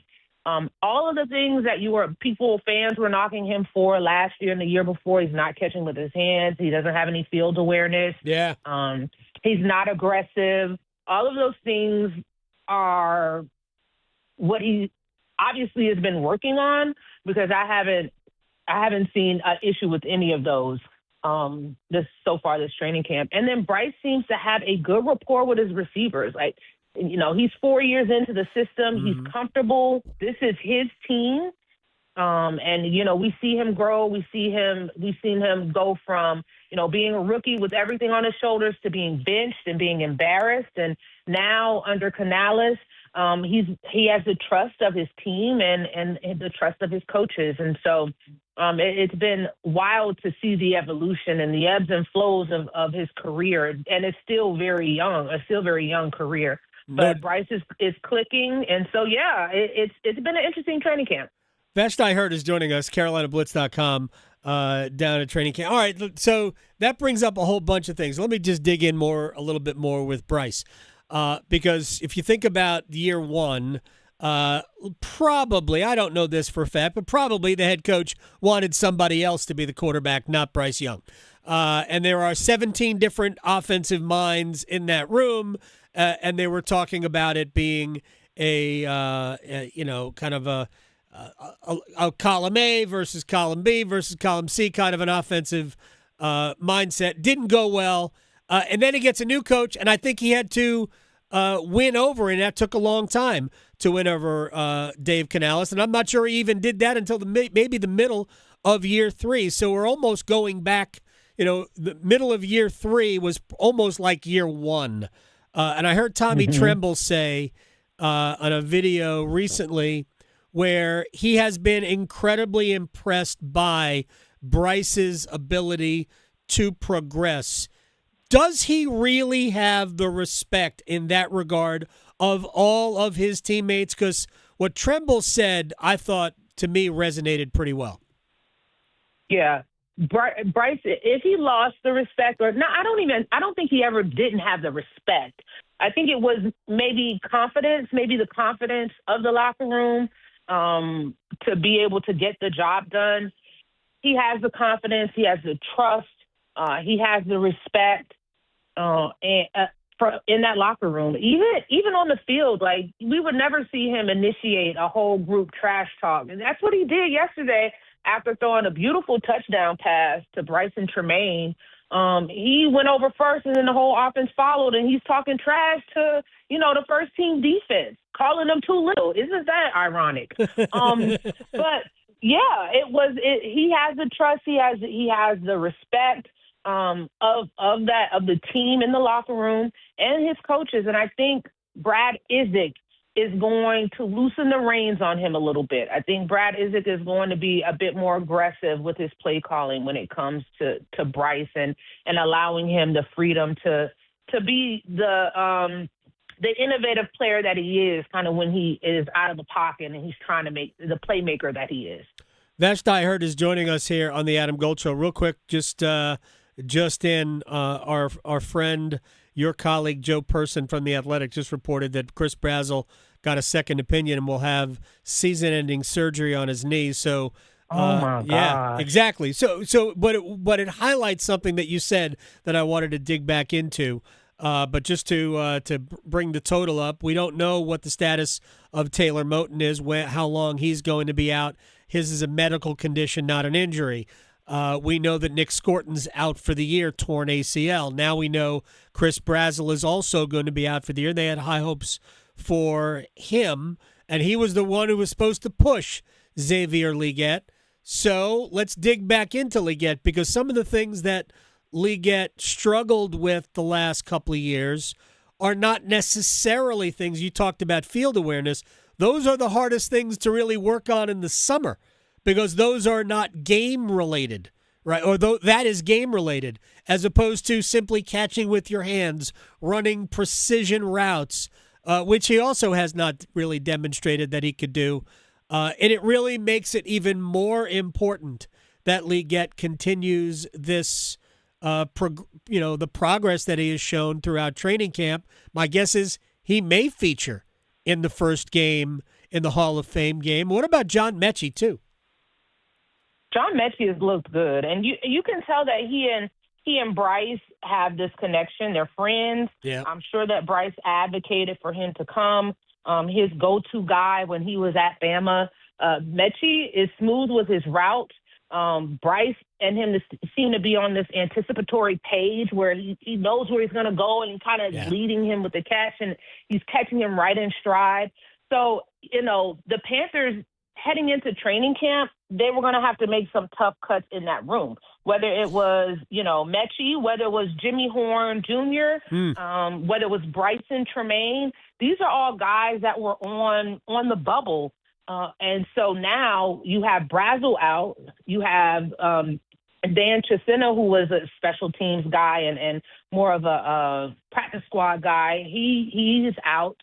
And so, it's not as cluttered in that room, and it opens up stuff. It opens up a clear space for a guy like Mechie, who might have been on the bubble, who might have been a P squad guy, and Jimmy Horn Jr., who has the speed and the twitchiness that you might like in that room to make the 53-man roster. Vashti Hurt is joining us here on the Adam Gold Show. Now, to the offensive line, you also brought up injuries. Hunt, Lewis. We all know that. At the very least, they're thin now at tackle. We don't know when Nicky Ekwonu is going to, probably back half of the season at best. We don't know about Taylor Moton when he returns. We do have Rasheed Walker. We do have Monroe Freeling. He's a rookie, going to have to play right tackle. But there's not a ton of depth. Brady Christensen's around. He can play both, but he might be better suited to be inside. And we already have the issues with both guards. Where is the offensive line in your estimation? They're banged up for sure, but they've looked good at pass protection. Monroe Freeling is a rookie who was supposed to have time to learn the offense, time to get his feet wet in the league, playing behind two veteran tackles, and now he's going to be thrust into this starting role. On a side that he didn't take most of his snaps, his last year at Georgia. But he said that he's comfortable. He's a swing tackle, and he's held his own on that right side. I've seen some hiccups before a rookie going up against, Jalen Phillips, who is a guy that the Panthers just dropped the bag on because they felt like he is a premier pass rusher in this league. He's held his own against Jalen Phillips. And so, that's why you draft a tackle in the first round. Chandler Zavala, the NC State guy. Yeah. Dave Canales just spoke glowingly about him in the press conference 2 days ago and how he has stepped up and performed at that guard position with Damian Lewis and Rob Hunt out. And so they signed Brady Christensen right before training camp. And Brady Christensen is a versatile offensive lineman who can play every position along that line. So they have depth. As much, but it's not an ideal situation. But considering, Rob Hunt, your stellar guards, and Rob Hunt and Damian Lewis being out, and you having to fill in for right tackle with Taylor Moton, considering all things considered, they've performed pretty well along the offensive line in practice in 11-on-11 drills. All right, with Vashti Hurt, we'll let you go in just a couple of seconds. Carolina Blitz, keep Blitzin on Twitter. With Scorton down, Jalen Phillips brought in to be the star. I mean, my own guess was that by the end of the season, I think we would have seen Scorton as the actual star. I think he was trending in that direction. Now you've got Princely Umenmielen, you've got Pat Jones. Do they need more? How you say the offense has beaten the defense? Walk me through what their issues are on the defensive side of the ball. Cornerback. They haven't been. The pass rush hasn't been as stout, which I'm not concerned about. We're used to that. Yeah, exactly. But they've been getting the wide receivers have been beating the corners on the outside, and just making good catches, making good plays on the ball. But like I said earlier, when you don't have your two of the best corners in the league and Mike Jack and JC lined up out there, you can exploit a Corey Thornton or you can exploit a rookie Will Lee. So maybe we're seeing more of that, but they still have to work on that pass rush. It's not getting home as much. It gets home against Kenny Pickett, but he likes to chill in the pocket a little bit too long. But against Bryce, a guy who is more mobile, a guy who is more definitive with his playmaking, they haven't been getting home as much, and the corners on the outside have been getting burnt a couple of times, and the wide receivers are just making better plays. I think the preseason games will tell us a lot about this defense. I don't know if it's really hard to go 100% in practice. You got to see it in the games. Mm-hmm. And so the jury is still out on the pass rush and how improved it'll be. And defense, honestly, I think that Devin Lloyd is my standout player so far on the defense. He is a beast. Yep. The way he reads plays, he will probably be, he could, depending on how long his career is in Carolina, and don't come for me in my mentions, he could be the best linebacker the Panthers have had since Luke Kuechly. And that's really not, they haven't really had Shaq Thompson, but how intuitive he is, where he is, how he rushes to the ball, how he can play in coverage. Like Jalen Phillips got more money, but Devin Lloyd may have the more greater impact on this defense. Because we pay for sacks. Right. In the NFL, you pay for sacks or you pay defensive tackles. You don't pay inside linebackers. But the Panthers' legacy, their calling card as a franchise has been middle linebacker. Kuechly is, in my opinion, the best that they've had, and they've had great ones. He's going in the Hall of Fame. So a week from today, we'll have the Hall of Fame game and Kuechly going in with the gold jacket. But I loved. So you're speaking my language when they signed Lloyd after signing Phillips. I think that was the way it worked. Either way, to me, that was the signing I really liked because I know how good this guy is, and he could be an absolute star in Carolina. As you are, Vashti Hurt, at Keep Blitzing on Twitter, CarolinaBlitz.com. You get more out of players than anybody I know. I appreciate your time. Enjoy. I guess Fan Fest is tonight, right? Tomorrow evening. Players off tonight, and then they're off the next 2 days. So you have Fan Fest, and then they won't practice again until Monday. Well, go somewhere this weekend. Yeah, I don't know about all that, but I will try to get some rest, All right, you do that. Thank you very much for your time. All right. Thanks, Adam. Take care. Vashti Hurt, at Keep Blitzing on Twitter. All right, real quick, I want to go back to the Alexander Nikishin thing because there's clearly a gap in what the team thinks, what the team says, and what fans believe to be true. There is no question that Alexander Nikishin is a superb prospect still. He is a prospect. He has played 1 year of NHL hockey. Forget what we saw at the end of the previous season when he came in and played in the playoffs. Last year, he had a very good rookie season. In many respects, it wasn't always great, but a very good rookie season. He did not have a very good playoff season. Yes, I know he was concussed at the end of the opening round series with Ottawa. I get it. And a lot of fans who recognize that he wasn't playing well attributed that concussion to the way he played in the subsequent 3 series. And the truth is that we don't really know what the factors were. But a guy who had 33 regular season points, was it? Yeah, 33 regular season points, set the record for goals by a rookie defenseman during the course of the season, had an objectively poor postseason. I apologize if your flowery thoughts about what his future is makes it impossible to see how average to poor he was in the playoffs. You could tell by his ice time. You could tell by his performance, which really led to the ice time, that he didn't have a good postseason. No, I mean you could tell just by looking at stat line. One point throughout the playoff run. Like he was a very solid offensive defenseman in the regular season and had a lot of power play time and just that point generation just wasn't really there. And it wasn't just that. He lost kind of that physicality down the stretch as well. But that could be attributed to the injury. We don't really know. Yeah, look, we don't know the reasons why he had a poor postseason. We don't. We'd all be guessing. The game speeds up. The intensity speeds up. The attention to detail becomes more acute. All of these are factors why Alexander Nikishin didn't have a good postseason. Or could be factors. Again, we do not know.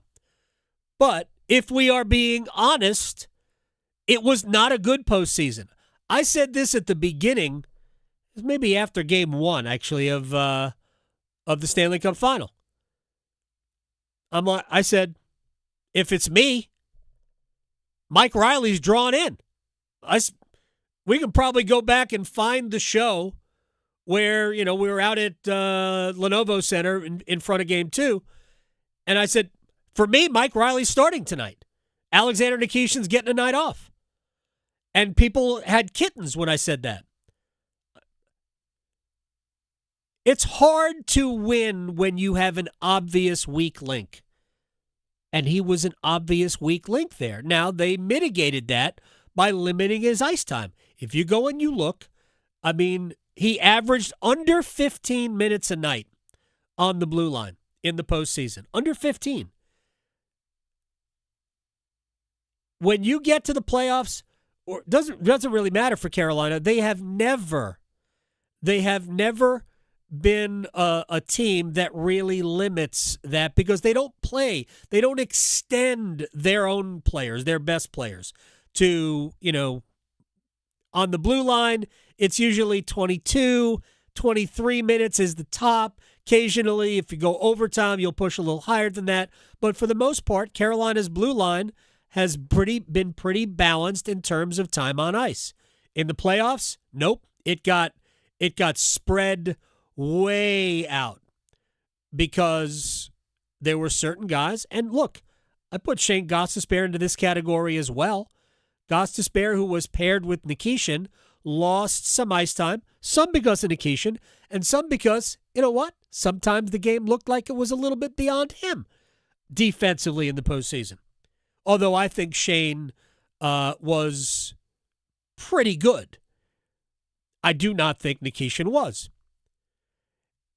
And when everything becomes more hyper-focused and the concentration level has to be kept at a high level, and Nikishin doesn't meet that moment defensively, and obviously he wasn't good offensively either. 1 assist in 17 postseason games. And by the way, I think he was the only. Again, I've always said it is a terrible statistic to use to prove anything.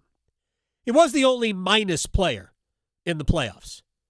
They went 16-3. It's hard to have a minus and you're not necessarily getting power play time.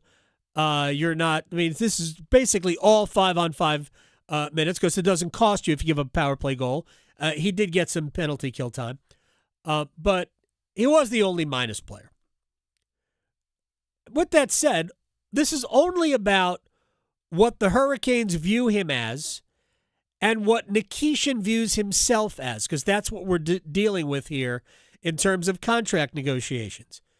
If the Hurricanes believe that Nikishin is going to be one of those, then a contract that pays him $9.5 million a year, roughly, give or take, that's good business. And the Hurricanes have proven over time that they'll do good business. Because if he becomes one of those, then $9.5 million will look team-friendly in a couple of years.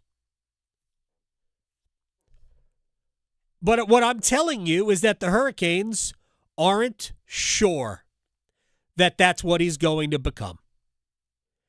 And if you're not sure, then you can't give him that deal. I don't know why that's difficult for some people to get. And I believe if he had a better postseason, I think the Hurricanes would be more willing to do it. But he didn't. Therefore, it's going to be a shorter deal. It's going to be a bridge. It'll be, my guess, 2 years in the neighborhood of, 6, give or take. And they'll essentially buy a look at year 2. And I think that's smart. Will it cost you a little bit more money in the long run if he takes a big step forward in year 2? Yep, it will. And that's the risk you take. But they are not willing to take the other risk where after 2 years you go, yeah, he's going to be good, but just good offensively. It's the defensive part of his game that the defense must take a gigantic leap forward. But the two elements of his game overall, one, consistent physicality has to be there. And two, even offensively, he's rarely in a ready position to shoot. He has to learn how to be dangerous more often. And that's how he takes his offensive game to another place. That's just my read on it. And I'm not regurgitating things that have been told to me. But I talk to enough people around the team, and we have these discussions about Nikishin. He's not there yet. And the Hurricanes, I don't believe, are willing to guess whether or not he is going to get there. All right, when we come back, we will stretch. We will place bets. I don't know, did anybody watch MLS All-Star Game? You see the... believe they set an All-Star Game crowd record or something like that. There's a lot of people at Bank of America Stadium. It's one of the bigger stadiums for MLS. Yeah. Even they only had the lower level open, too. So, 31,000 people there? Yeah, something like that. That's seemed pretty good to me. But we'll stretch and place bets next. Questioning goalie interference calls since day one. The Adam Gold Show on the North Carolina Sports Network. It's the first day of the first grade, and she found a new best friend. It's a laid-back Sunday afternoon you wish would never end. The homemade taste of Bluebell and good friends gathered round. The good old days are being made right now. Bluebell Chocolate Lava Cake is a mountainous eruption of flavor. Classic vanilla ice cream loaded with rich chocolate cake pieces, rivers of chocolate sundae sauce, chunks of dark chocolate, and a deep fudge swirl. Prepare yourself for an earth-shaking experience. The good old days are being made right now. The good old days are being made right now. Look for Bluebell ice cream at your local grocer and pick up your favorite flavor today. I'm a pretty great multitasker. I can wash dishes and do laundry. I can roller skate while walking my dog. I can even order lunch while doing my homework. But I can't use my phone while driving. A distracted driver is one of the leading causes of death in the United States. So when it comes to driving, please, Don't be a multitasker. Don't drive distracted. A message brought to you by the National Highway Traffic Safety Administration, Project Yellow Light, and the Ad Council. Are you struggling with your Medicare drug costs? The NC Department of Insurance SHIP program may be able to help. The Extra Help and Medicare savings programs are available for those who qualify, but you have to apply. Contact SHIP today to see if you qualify. Visit ncshiip.com or call toll-free at 855-408-1212. SHIP provides free, unbiased help in all 100 counties. Project supported by grants from the Administration for Community Living. Contents do not necessarily represent official views of, nor an endorsement by ACL, HHS, or the U.S. government. Your child's doctor shares your goals, a healthy future for your child. Doctors recommend vaccines throughout childhood because they protect what matters most, your child's future from preventable disease and serious illness. Discuss any questions you have and check that your child is up to date and talk about any concerns. You're right to have questions. Get real answers. Start a conversation with your doctor today. Visit vaccinesforkids.nc.gov.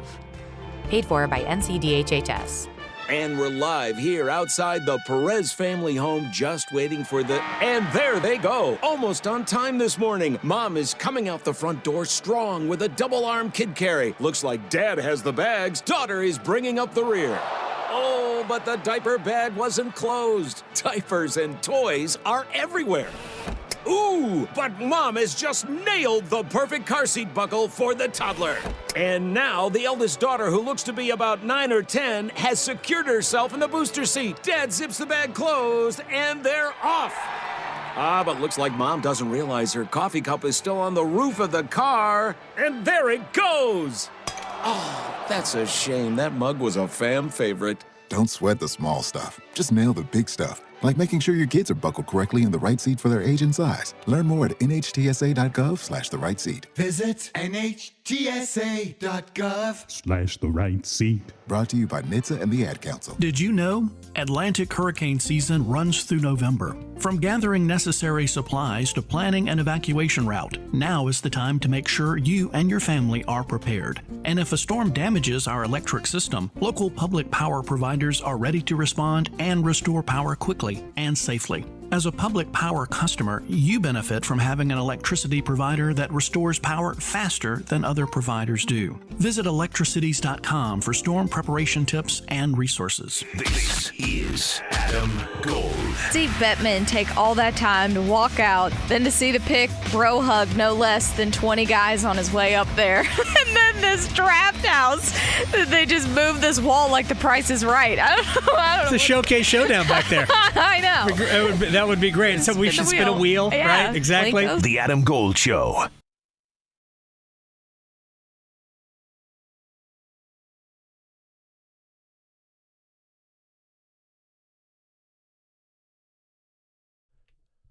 It's the Adam Gold Show. I'm Adam Gold. Max Gorin producing the program today. You'll be back tomorrow. I'm confident of that. I can't. Tomorrow, Friday already. The week flies by. Getting closer. 1 week from today, we'll have NFL football. This is the final week without a football game until the end of the second week in February through the Super Bowl.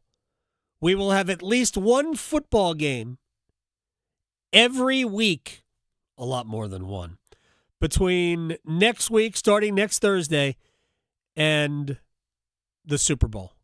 Where's the Super Bowl coming? By the way, the Super Bowl is on ESPN this upcoming year. No, but who cares? Should we just stretch? Yeah, let's do it.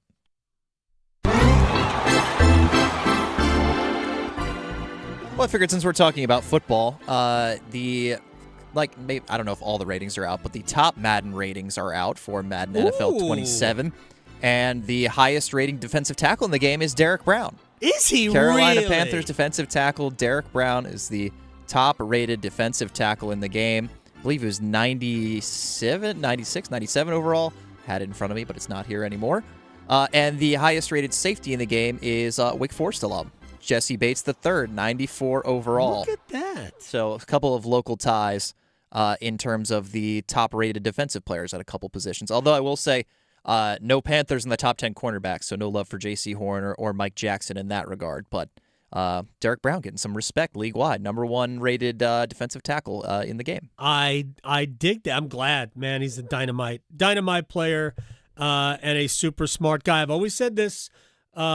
Intelligent players get the most out of their ability. He is a super smart dude. All right, and then with less than 2 minutes to go here before we hit the top of the hour, we'll go ahead and place some bets. We should do that. Place your bets. Place your bets. Here we are. I bet you slice into the woods $100. Gambling is illegal at Bushwood, sir, and I never slice. Okay, you can owe me. I owe you. All right, Max, where you want to start? I wanted to go over here to ATP. There is a tennis tournament in Washington right now. Tennis? Yeah, we've got Ben Shelton, the American, facing the Frenchman Hugo Humbert at 6:30. I'm going to go with the American. He's a great server, great on hard court. Ben Shelton, -194. Very disappointing at Wimbledon to lose. He's not a grass court player. Fritz is the best American on grass, but he had a pretty disappointing. I think he was hurt and ended up exiting a little earlier than he normally would have in that one. But Ben Shelton, big server, good hard court guy. I think eventually he'll get a Aussie or a U.S. Open. The last American to win a Grand Slam on the men's side, Andy Roddick, 2003. Are you joking? We went for like 20 years where Americans dominated. Like, it's not like there weren't Europeans who played well. Americans dominated. And we have not. It's been 23 years since an American male has won a Grand Slam event. All right, I guess I only have time for one. The Rocket Mortgage Open, right? PGA Tour's in Detroit. It's been a pretty decent field.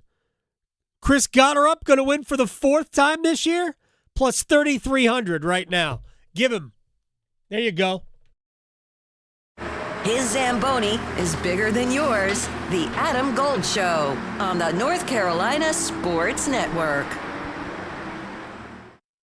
Listen every afternoon for The Drive with Tim Donnelly. Don't look now, but the Carolina Panthers are actually, get ready for it, getting some love. There's going to be some hype. There's going to be some expectations this year. Top 5 defensive tackle Derek Brown. Top 100 players, 4 of them.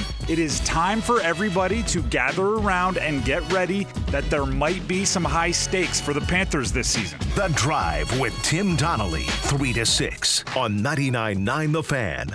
Hi friends, this is Mark Pons from Chapel Hill Tire. Your life is busy. Between work, family, and everything else on your calendar, finding time for car care isn't always easy. That's why I'm excited to share that our University Place and Crabtree locations are open Saturdays from 8 to 5. Whether you need tires, maintenance, or repairs, you'll now have more flexibility to take care of your car when it works best for you. It's just one more way we're working to make automotive service a little easier. Schedule your Saturday appointment at chapelhilltire.com and drive happy. Stitches, itches, aches, and pains. Strep and sinus, minor sprains. Pink eye, earaches, fever, flu. Virtual visits, physicals too. At WakeMed MyCare 365, we offer both walk-in primary care and urgent care. So find the MyCare location nearest you at wakemed.org. Walk right in, and for just about anything from asthma, rashes, and examinations to x-rays, labs, and vaccinations, make MyCare your care. If you have a 2, 3, or 4% mortgage rate, don't refinance it. You don't have to, but you can still get cash out of your home. Introducing Loan Pronto's zero-cost equity loan. Hey, it's Dennis Cox. That's right. With Loan Pronto, you can get all the cash you need without touching your first mortgage and without any fees. One local homeowner just got $100,000, paid off all their credit cards, paid off their existing HELOC, remodeled their kitchen, and saved over $1,500 per month. It gets better. There's no hard credit pull up front, usually no appraisal, no long drawn-out process, and listen, no closing costs. You may be able to even skip your next 2 house payments. Call Loan Pronto now. Leave your low-rate mortgage intact, but get the cash you need in as little as 2 weeks without paying closing costs. LoanPronto.com. See how much you can get right now. Call 919-381-1760. That's 919-381-1760. LoanPronto.com. For qualified homeowners, equal housing lender, NMLS 1661781, NMLSConsumerAccess.org. Having insurance isn't the same as having State Farm. It's like needing a lawyer, but getting some guy who just watches courtroom dramas. How does the defendant plead? Guilty. Wait, what? Also, objection. You object to what? Erroneous. Counsel, approach the bench. Hey, can I get a whack at the gavel? You wouldn't settle for just any lawyer, so don't settle for just any insurance. Get the real deal with State Farm. Like a good neighbor, State Farm is there. Charlie did not die from an overdose. Charlie was poisoned. No other family should go through this. It's just horrific. Go to safe.pharmacy. Use the free tool. Learn if the online pharmacy you're using is safe. You hear that? That's the sound of Pepsi Zero Sugar. The better tasting, more refreshing Zero Sugar Cola. Listen to that endless pour. If it sounds this good, just imagine how it tastes. So good. Pepsi Zero Sugar. Let your taste decide. Stop by Refuel and get 25 cents off per gallon when you buy 2 20-ounce Pepsi Zero Sugars with Refuel Rewards. I'm attorney Brian Ritchie. Big truck accidents can cause life-changing injuries, and life-changing injuries deserve life-changing money. I know big truck wrecks, and I know how to fight those big insurance companies. If you've been hurt by a big truck, contact us at ritchielaw.com. I'm on top of it. Broadcasting live from the Eagle Leasing Storage Studio. WCMC HD1 Holly Springs. 99.9 The Fan. The Canes light the lamp here. I got a player in Maxey I can really work with. I know what Jaylen Brown can do. They love VJ Edgecombe, and Clutch Sports has been trying to get VJ Edgecombe into their fold, so that's probably going to happen now. It's just a matter of what do you do with Joel Embiid? How does Joel Embiid fit into the plan there? And honestly, this may be the best case scenario because you can get Embiid to play 45, 50 regular season games, try to limit his minutes, try not to overwork him, so he's ready in the spring, and then the Sixers can make a real run for it with a team that has a chance to go for a championship. Oh, man, there's so much excitement going on around the Philadelphia 76ers. It's the Adam Gold Show. I'm Adam Gold. We're live on YouTube. Shout out to YouTube. I don't know. You can go there, search Adam Gold Show or 99.9 The Fan. You can find us.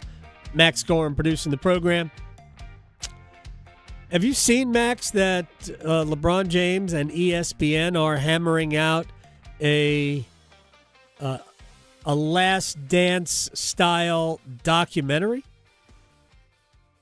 I don't know if it's about his final season or what. I mean, Last Dance certainly, that was the Michael Jordan doc. Well, that was 10 episodes. He had I saw this it's like an hour ago. He had reposted something on Twitter. It said, "We are not doing anything like the Last Dance." Oh, okay. LeBron doesn't even know when his last season is.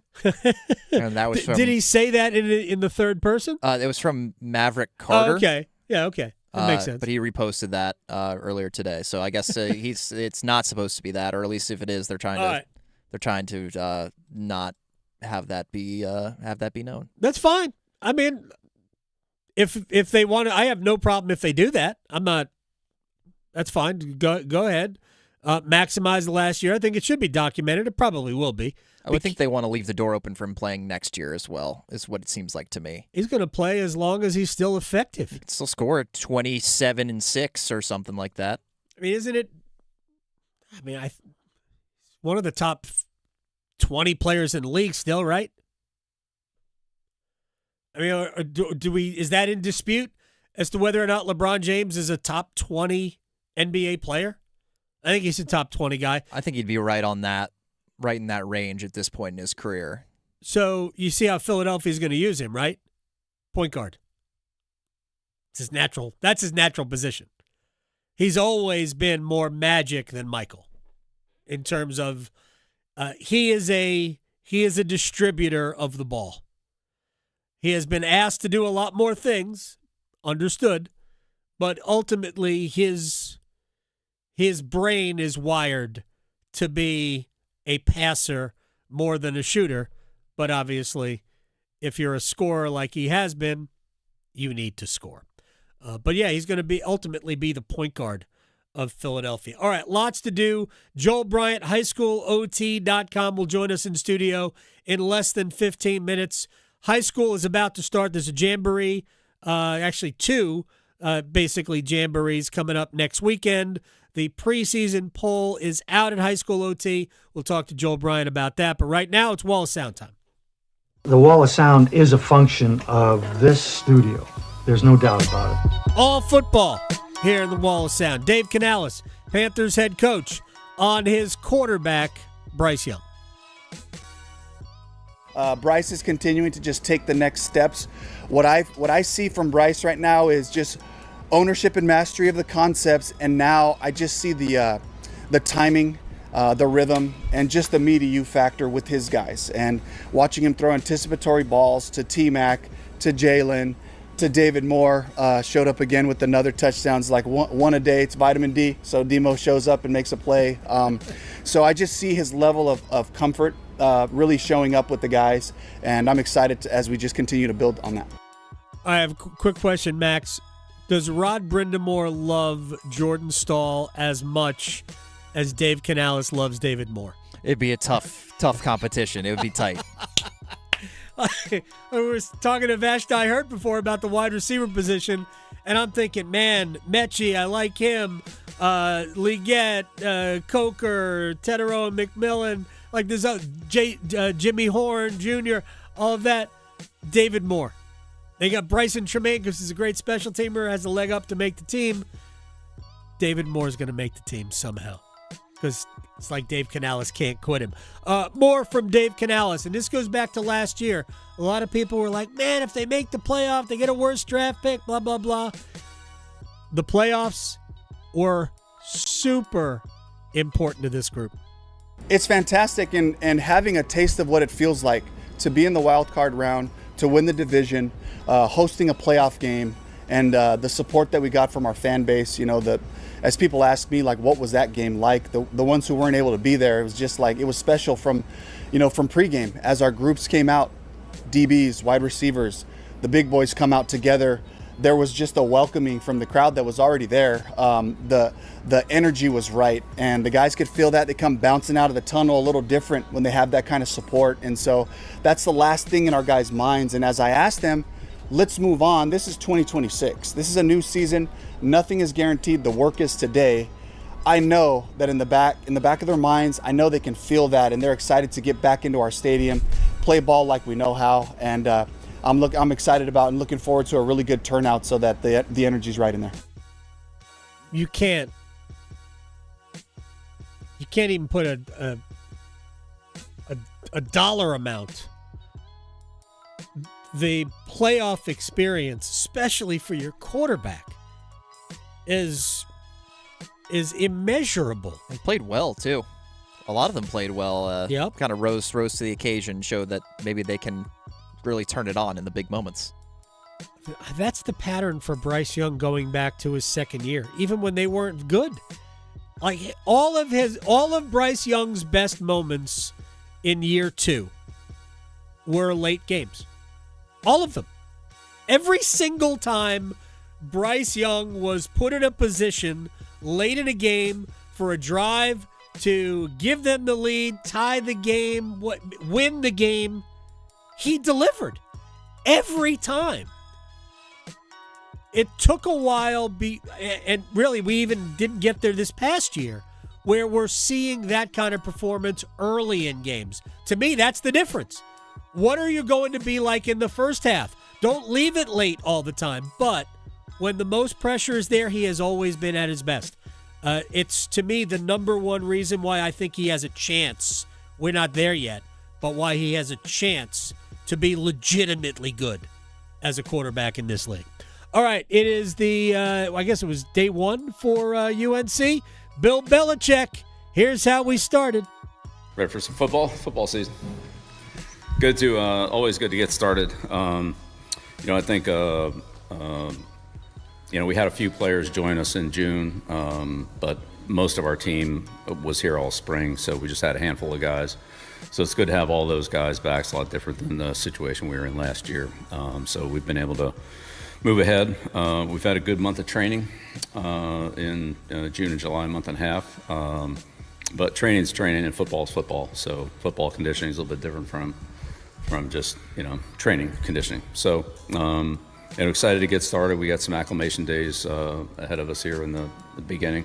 And so, we won't be getting into, let's say, our real football competitive situations here for a few days until we get past the acclimation period, like everybody else has to do. But we're underway, and this is where we build our fundamentals and we build our communication and, get a good foundation so that when we are ready to move forward into more contact practices and situational plays and things like that, that we have a good base to build on those. Oh, man, so football-y. That's awesome. Bill was asked about Mike Lombardi and basically didn't have a lot to say other than he allowed, again, without addressing it specifically, he allowed that people are basically going to have to assume different roles and they will have to do things a little bit differently because it does appear that Michael Lombardi will not have a great impact on this program, at least in the short term going forward, but I think we all know where that's headed. And the university announced that they have initiated the investigation into Lombardi, an HR investigation. Remember, he was reported by a former staffer for, workplace misconduct. We'll just leave it at that. But we have no idea what it entails. We don't know how severe it is, but we're in the investigative stage. It's probably not going to end well for Michael Lombardi. All right, quickly to Dave Doran. The Wolfpack back on the field after a long summer. It's a little bit like your birthday or Christmas, the first day of fall camp for a coach, because you don't get to see from the end of spring all the way to the end of summer. There's a lot of improvement with these guys. Bigger, faster, stronger, more intelligent in your systems, maturity level, chemistry amongst the guys. And so when you get out there in that first practice, you really get to visualize a lot of work and get to see the work that they've done. And these conversations that I have with every kid on the roster after spring ball about what they need to do better, I get to now go in there and evaluate, did he hear me? And did he get the work done? Dave Doran's in a great spot. I mean, mentally for him, in a great spot. He loves what he does. He loves the program. I think he's built an excellent program. He's just very comfortable in his own skin. I have a ton of respect for Dave Doran. All right, one more thing real quick. C.J. Bailey is quarterback. Year 3 in the program. NC State was picked 7th. Bailey, who could end up being one of the best players in the country, let alone the ACC, talked about State's position in the preseason standings. Just add fuel to the fire for sure. We just stay motivated. Every little thing motivates us. We all know that outside of our building, a lot of people don't fully believe in us or what we're gonna do. But feel me, we always think about that. It's just motivation to us, especially to me. I want to win every game and prove everybody wrong. State's got the schedule to do it. Look at the preseason ACC predictions for the standings. Start at the bottom, work your way up. A lot of those teams you're going to get to early, if you start at the bottom, are on State's schedule. App State's not going to be an easy non-conference game. A trip to Nashville to take on Vanderbilt. They won't be favored in that one either. But they have a chance to be very good. We'll see. All right, when we come back, high school football preseason rankings are out. East versus West balance. We'll talk to Joel Bryant, highschoolot.com next. Asheville to Wilmington, Boone to Durham, The Adam Gold Show on the North Carolina Sports Network. When news breaks, don't wait. WRAL News Plus goes with you everywhere. Weather, traffic, and breaking news, live and local, all day, every day. Listen on 96.5 FM in Durham, 99.3 FM in Raleigh, and throughout the Triangle on 101.5 FM HD3. At home, in the car, at work, or on the go. Stay connected to the Triangle's most trusted newsroom anytime, anywhere. WRAL News Plus. coverage you can count on. It's always time for new adventures, but make sure you're taking the proper precautions and checking over everything before taking that cover off the motorcycle. I'm Victoria Vodnecker here for Law Tigers, and if you're someone whose bike likes to hibernate during the winter months, then you're probably itching to unveil that beauty and put some new miles on those treads. But before you do that, make sure to utilize the T-Clocks checklist: tires, controls, lights, oil, chassis, and stand to ensure your safety. Now, that's what you could do on your end, but sometimes accidents happen while you're on the roadways that are completely out of your control. And if you're ever injured in a wreck on your motorcycle, call 1-800-LAW-TIGERS before calling your insurance company. The insurance company just wants to pay you the least amount possible, but at Law Tigers, they're riders too. They know the value of your bike and your gear and the investment that you've made. Your case evaluations are always free, and they won't get paid until your case is settled. So call 1-800-LAW-TIGERS, North Carolina's motorcycle lawyers. Law Tigers is a network of independent law firms who are members of the American Association of Motorcycle Injury Lawyers. Law Tigers is not a law firm. It's bow time. Ordering Bojangles Bow Bites is the easiest choice you'll make today. The bite-sized hand-breaded chicken is fried to crispy perfection, making it perfect for sharing, snacking, or when you're on the go. Just don't call it a nugget. The only hard part is choosing from our 6 dipping sauces. We've got a sauce for every kind of craving, from our creamy house-made ranch to our sweet and spicy peach honey pepper sauce. It all depends on what kind of mood you're in. Head to your nearest Bojangles today and discover the dippable, shareable, and craveable Bow Bites. It's bow time. There's no time like bow time. Time to head on over to Bojangles to try Bojangles' new Bow Bites. Bite-sized, hand-breaded chicken fried to crispy perfection. On the go, they're perfect for snacking or sharing. Dipped in your favorite sauce like creamy house-made ranch or peach honey pepper, they're the perfect way to satisfy your craving for flavor and value. Try Bojangles' new Bow Bites. It's an easy choice to make when it's bow time. Wesley Financial Group is not a law firm, and Chuck McDowell definitely not an attorney. This is Chuck. If someone talked you into buying something really silly and you want to get out of that silly little thing, my advice, get the facts. Call me and I'll send you our timeshare exit kit absolutely free. Inside, you'll learn how timeshare works and all your options for cancellation. Call Wesley now for your free exit information kit. 800-791-0000. That's 800-791-0000. Kids across America are going to school hungry. Millions of kids every day. But one simple thing can help change all of this for a hungry child in America. Good, healthy food and the energy it brings. With help from caring people across America, No Kid Hungry is providing healthy meals and hope to hungry kids so they can build better futures. To learn more about ending child hunger in America, go to helpnokidhungry.org today. I'm glad you agreed to this date, Mr. First Tuesday. Oh, me too, but I have to admit something. I've never been on a first date. But you are a date, and first is in your name. Yeah, I guess I've just been married to my work, you know? Spreading the news about new scratch-offs coming out every first Tuesday. New scratch-offs release every first Tuesday? Wait, you don't know about new scratch-off tickets that come out Okay. Well, okay. You got me. Must be 18 to play. Problem Gambling Helpline, 877-718-5543. This is Adam Gold. We're going to have Seth on the show next week when he gets back from vacation. He was by a pool. What are you doing? Get off Twitter. It's nicer to be on Twitter when you're by a pool anyway. No, just stop engaging with people. The Adam Gold Show.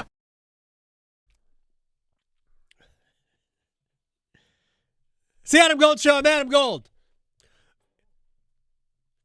We are 3 weeks away from the start of the high school football season. I cannot believe that. It's way too hot to play high school football. Joel Bryant, managing editor, highschoolot.com. Preseason rankings out. It's got to be hard to do preseason high school rankings.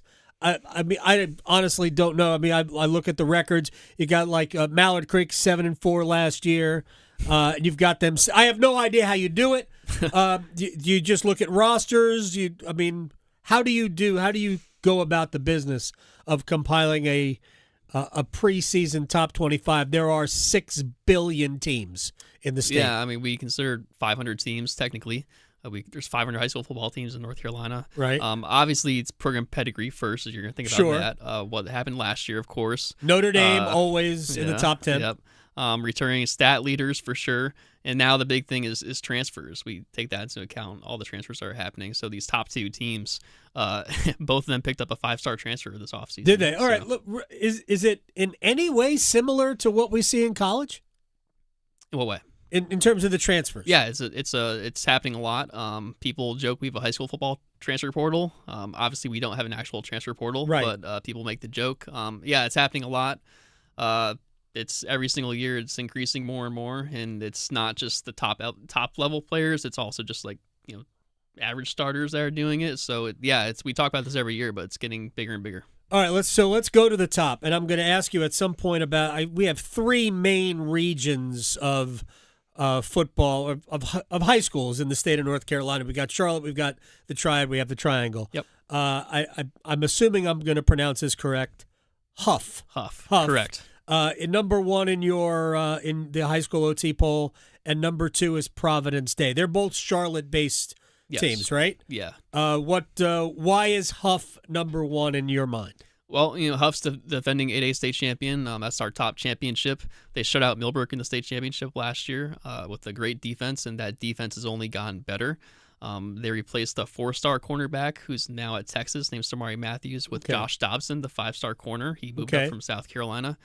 So even in spots where you thought that they were going to be losing guys, they replaced them with better guys. Right. So the defense is going to be great regardless, but they've added a 4-star in the secondary and the safety spot, and then a 5-star corner.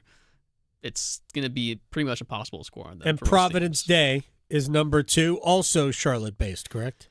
Yes, they're in Charlotte. Huff is technically in Cornelius. It's just north of Charlotte, but still Mecklenburg County. Providence Day, some people tell me that their entire starting 11 on defense might be Division I. So that seems good. Yeah, it's pretty good. Now Grimsley is Greensboro. Yes, they are. Yep. So defending 7A state champion. Interesting thing with them was they had the 5-star quarterback last year, Faison Brandon.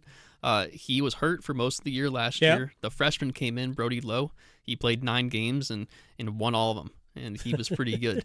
So he's going to be the full-time starter this year. Lefty. Always good to have a lefty quarterback. And is it? Yeah, it's fun to watch. It's Were different. you a lefty quarterback? I was not. No.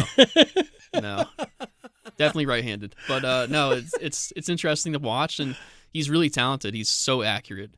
And the poise to come in and lead a team that has those expectations as a freshman and still pull off what he did, very impressive. So Grimsley still is a top 3 team in the state. And by the way, Millbrook, who you had referred to earlier, Huff had shut Millbrook out, right, in the state championship game. You have them 4th, and they are the highest ranked team in the Triangle where we're based. Yeah. Give me a strength and weakness of or not a weakness, but a strength of their team. Yeah, so they have 2 4-star players themselves on defense, Quinn Cipher, the linebacker, and Rashad Streets, the edge rusher. They've been dominant since they were freshmen, and they're now seniors this year. So all the versions we've seen of them in the past are going to be even better this year. The whole defense is going to be good. The returning quarterback, Bryson Gray, is going to have a good year. Difference with the Millbrook this year is they don't have all the receivers they had last year, so that's going to be the main thing. All right, just a big picture look at the 3 different regions. Does the Charlotte area have the best high school football in the state? Is there a correlation between that's where the Panthers live and that's where the best football is played? Yeah, I think there is a correlation with that. And actually, there are some things with Providence Day I can share with you. Providence Day has a lot of former NFL players' sons on the team. It's pretty crazy, the list that I have it here right here. But yeah, so they have 4 players with former NFL dads. The fathers are Robert Gaithers, London Fletcher, Jonathan Goodwin, and D'Angelo Hall. It's not bad. London Fletcher's kid is actually a wide receiver, a little small wide receiver, so it's kind of funny. No, but they have London Fletcher was a small linebacker.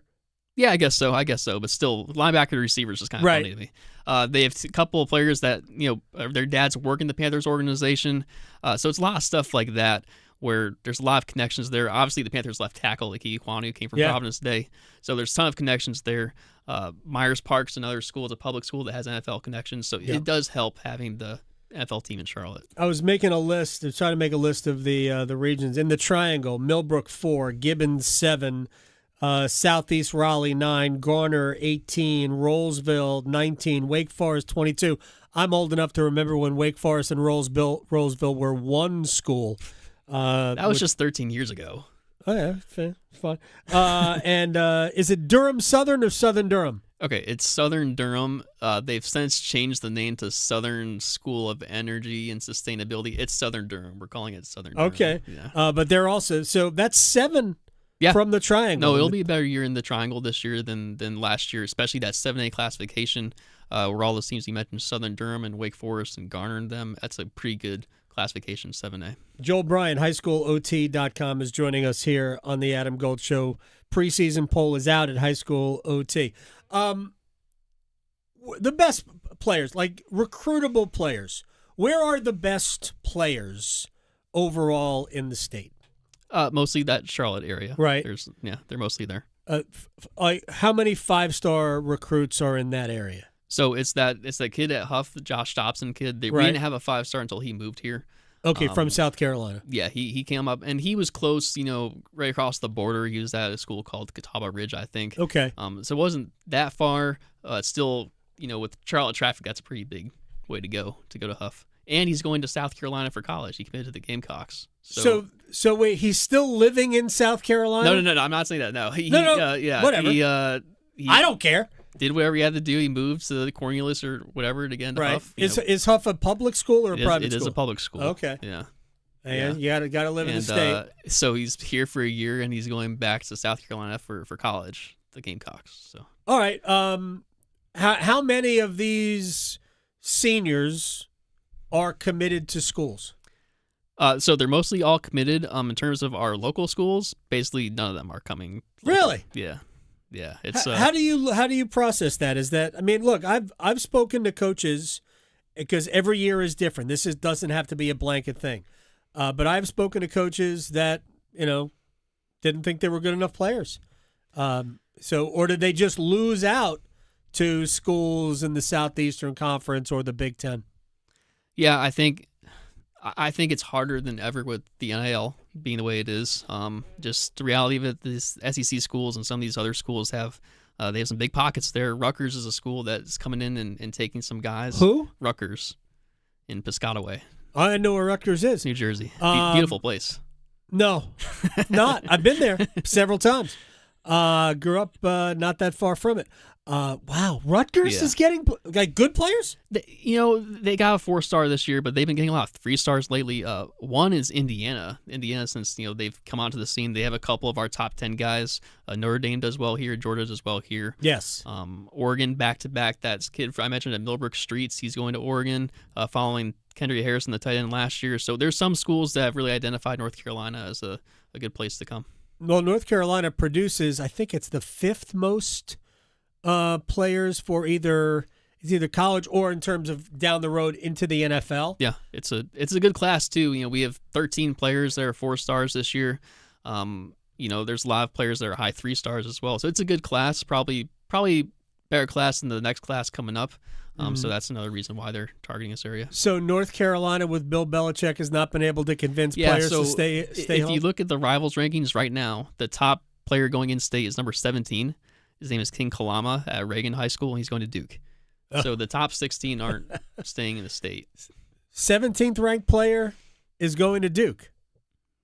Has Manny Diaz done well recruiting in state, or is that just kind of a one-off? I think he has. There's 2 kids at that school you mentioned earlier, Southern Durham. They're both going to Duke, so they're staying in Durham to go to Duke. That's Lance Henderson and Jonathan Dillon. So he's identified some guys he likes, and he's done a good job. I've heard good things about the way he recruits. And, especially compared to some other coaches, maybe he's a little bit more personable than them. Manny's fun. Yep. Manny's good people too. All right, so let's just dig in. Other than the 3 main areas, Mecklenburg, the Triad, and the Triangle. Down east, we have, I don't know if Northern Nash belongs to the Triangle or if it belongs. They're kind of they're ENC. Yeah. They're Eastern North Carolina. So we have Hoggard down there, Wilmington, right? Yeah. And Hoggard should be good. You have Hoggard 5th. Yeah. And then the mountains, was it Roberson is out in yeah, Asheville? Yeah, TC Roberson and Asheville will be good this year. We had Watauga last year out of Boone. They won the 6A state championship. They're going to be down this year compared to last year. So the mound-wise, it's going to be TC Robertson, Asheville High, and AC Browns maybe. Two more things. One, because we have 8 different classifications. Yeah.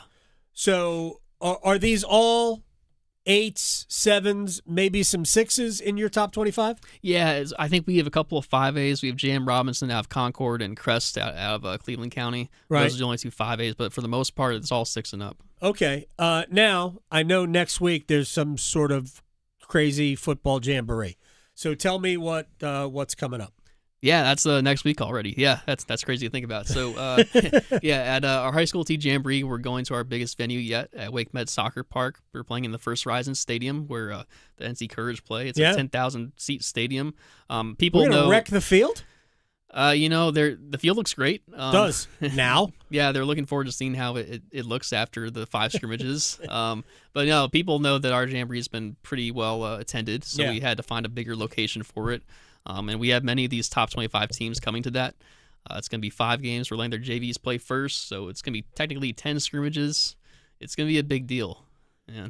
Wow. Yeah. So are you at liberty to say which of the schools are coming or no? Yes. Southern Durham, in terms of the top 25 teams, Southern Durham, Rollsville, Wake Forest is coming, Gibbons is coming, Southeast Raleigh is coming, Millbrook's coming. So we have a pretty good collection of the top 25 teams coming to it. That's pretty nice. Yeah. All right. Joel Bryant, managing editor, highschoolot.com. Well done, sir. Thank you. All right. When we come back, Alexander Nikishin's contract demands. Is it a demand? We'll talk about it next.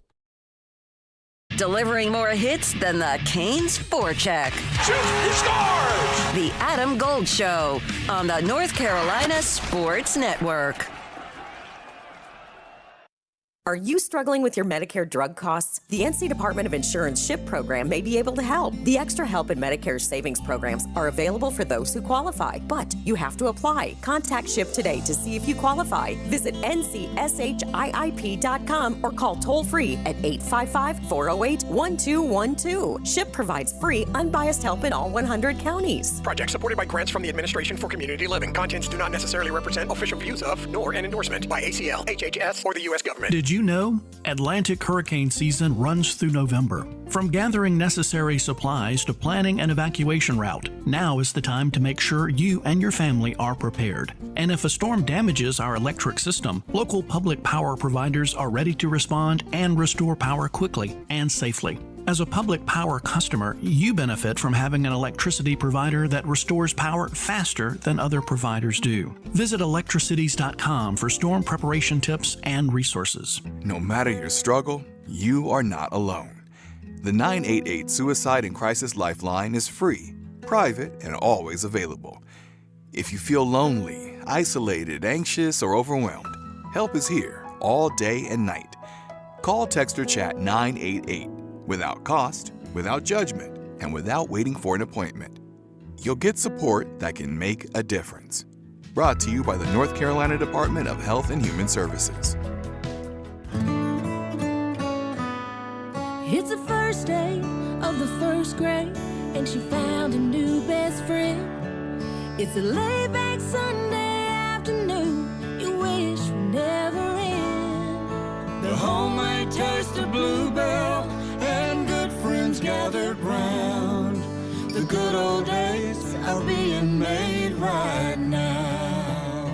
Bluebell Chocolate Lava Cake is a mountainous eruption of flavor. Classic vanilla ice cream loaded with rich chocolate cake pieces, rivers of chocolate sundae sauce, chunks of dark chocolate, and a deep fudge swirl. Prepare yourself for an earth-shaking experience. The good old days are being made right now. The good old days are being made right now. Look for Bluebell ice cream at your local grocer and pick up your favorite flavor today. If you want the nation's best auto insurer, look no further than North Carolina Farm Bureau Insurance. Rated #1 in Crash Network's Insurer Report Card 7 years in a row, we're the only insurer in the nation to receive an A+ rating from auto body shops. Our philosophy is simple: be fair, be quick, be the best. North Carolina Farm Bureau Insurance. Helping you is what we do best. The North Carolina Healthcare Association invites you to listen to this month's podcast, Conversations on the State of Healthcare. We're delving into a new NCHA report titled More Than Medicine, the Economic Impact of North Carolina Hospitals. My guest is Josh Dobson, President and CEO of the North Carolina Healthcare Association. Hospitals generated about $52 billion in economic impact last year, roughly 6% of the entire state's gross domestic product. They spent around $44 billion on operations and workforce expenses. And that spending does ripple outward into local economies. Hospitals are often among the largest employers in a region, especially rural communities. In fact, they're among the top 10 employers in 95 of North Carolina's 100 counties. You can learn more and join our latest conversations on the state of healthcare wherever you listen to your favorite podcast. And find out more by visiting nchealthcare.org. This is Adam Gold. You know, soap attracts dirt, right? That's what soap does. It attracts dirt. Right now, Bill Belichick is soap. That's what he is. Yeah. He's soap. Yeah. He's attracting all this dirt. Or he's like an overripe banana and it's attracting all these gnats. The Adam Gold Show.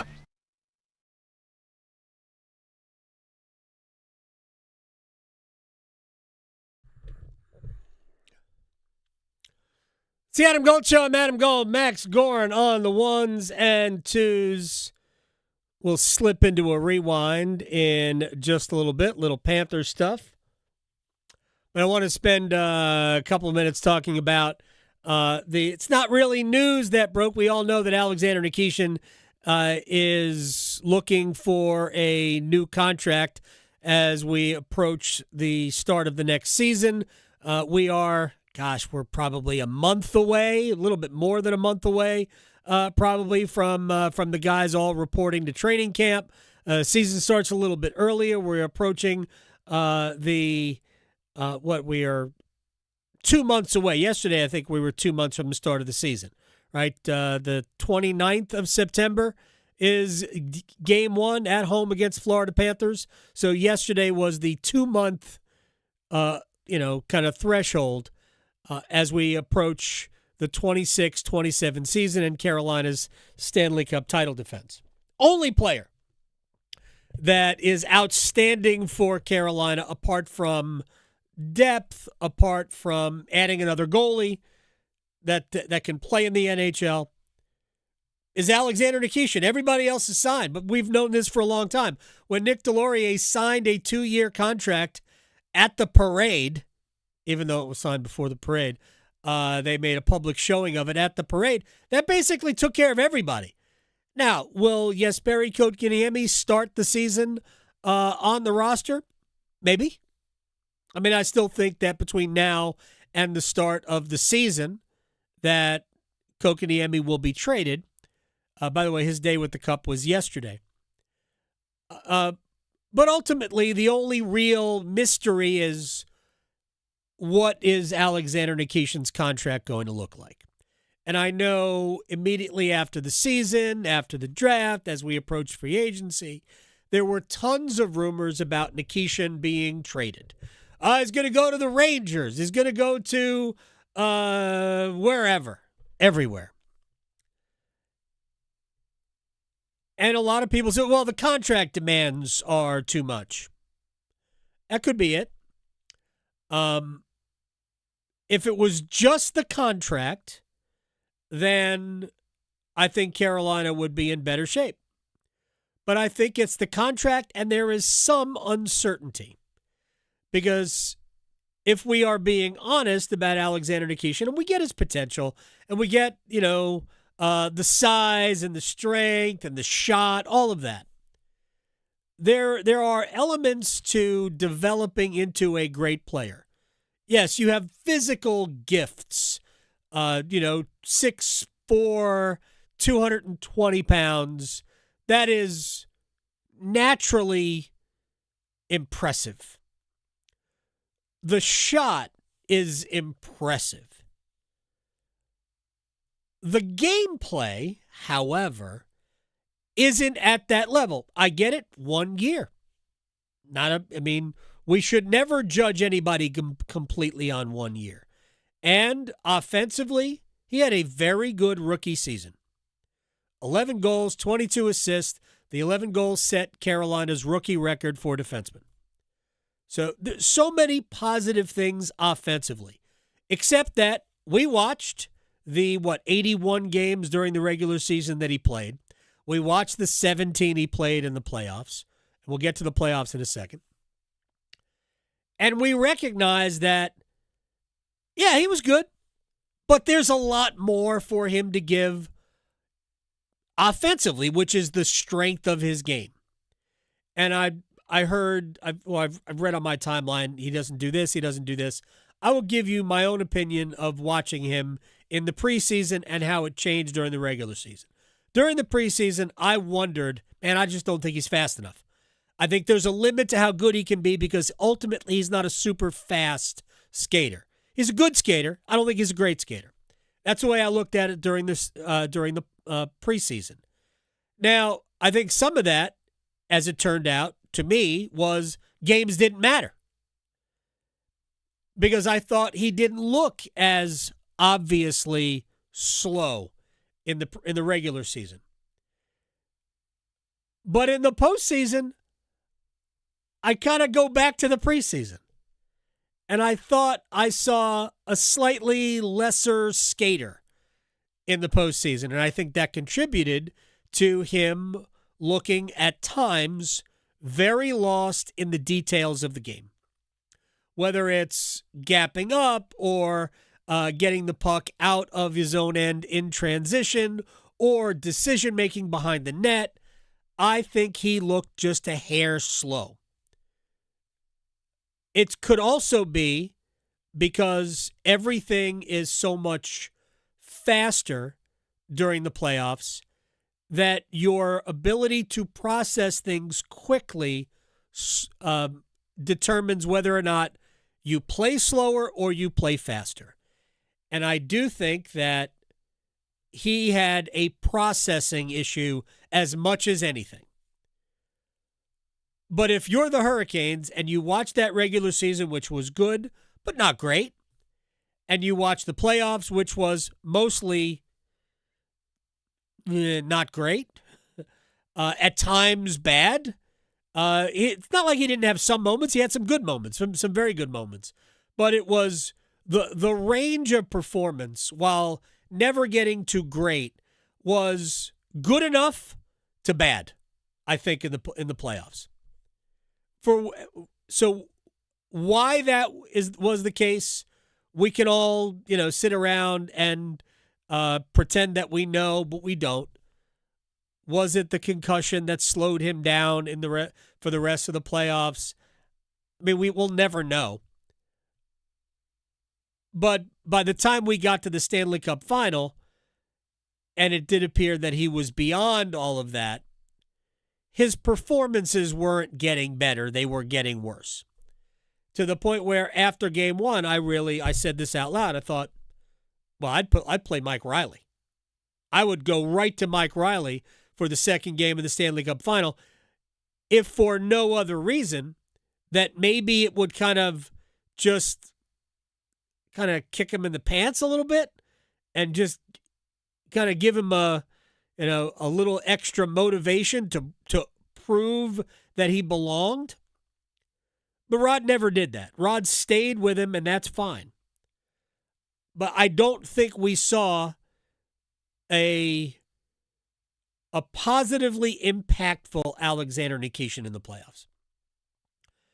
We saw that most of the time in the regular season, even though there was that one game where he was a healthy extra and there were fans who insisted, oh, he's never going to want to play here now.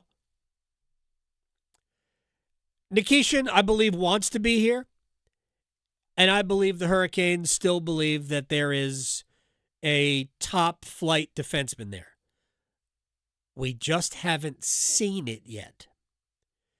And because we haven't seen it yet, the Hurricanes would be irresponsible to fork over the long-term contract that he is seeking that is in excess of what you would pay that guy based on what we have seen today. It really isn't any more complicated than that. So the way he has played and the way the Hurricanes watched, this is, talking to the head coach or to Tim Gleason or the people who are paid sums of money to know. There is potential there, but there is still too many mistakes, which understandable as a rookie. But to pay him what his type of player with the potential is worth would essentially expose Carolina to 50-50 proposition that they get it wrong.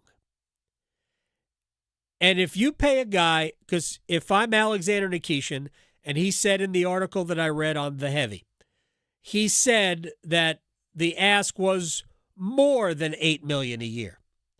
So if let's just say it's 9, which is Jackson Lacombe money. Remember, we have seen Jackson Lacombe play internationally. We saw him play although he didn't get any minutes at the Olympics, but we have seen him play up. We have seen him be a number 1 defenseman. We haven't really seen that from Alexander Nikishin. And the Hurricanes are looking at that number, which is I think the proper ask from Nikishin's camp. If you're going to commit to 8 years, and now you can do that for another month and a half, I think September 26th is the day where the contract can't be 8 years. The maximum length will revert to 7. So in the next 7 weeks, if Nikishin is asking for 8 times 9, well, the Hurricanes would be stupid to do that because he hasn't demonstrated that he is that player yet. It has nothing to do with being the highest paid player on the blue line. Zero to do with it. I got people when the Hurricanes signed Keandre Miller to that contract, which is 8 times 7.5. I legitimately had people around the league go, how can they pay him more than Slavin? I'm like, because that ain't the way it works. It's just not the way it works. Like, it's the way some teams would like it to be. Part of the reason why Mikko Rantanen was traded was because he was asking for more money than Nathan MacKinnon. And the Avalanche had a ceiling. We're not going beyond Nathan MacKinnon. All right, whatever. When you sign these contracts matters. The fact that Jake Gensel makes more than Braden Point, I believe, matters. Again, when did they sign these contracts? So Nikishin is not yet at the level as a player where the Hurricanes know that, yep, we can give this guy the contract, something close to the contract that he is looking for, because we are confident that he will be a top pair defenseman. Right now, he has defensive weaknesses and offensive parts of his game that do not look ready to be a 21-minute-a-night guy. So the proper thing to do for Carolina, and the best thing to do, honestly, for Nikishin, is a bridge contract, 2 years, whatever it is.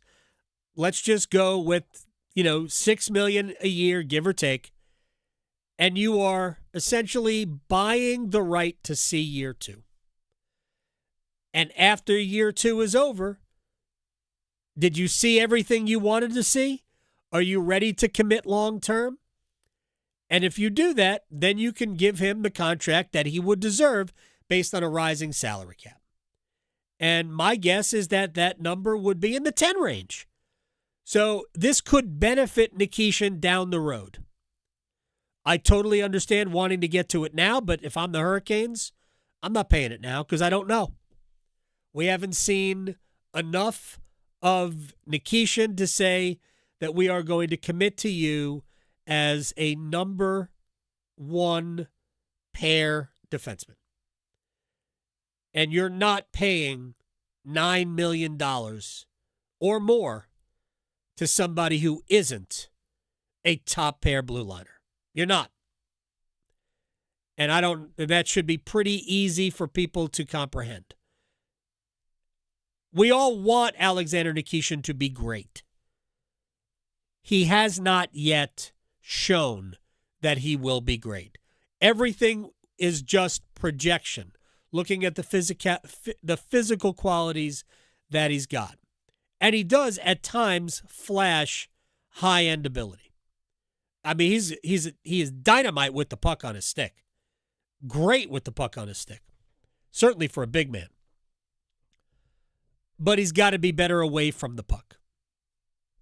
We'll see how that progresses. All right, time for a rewind.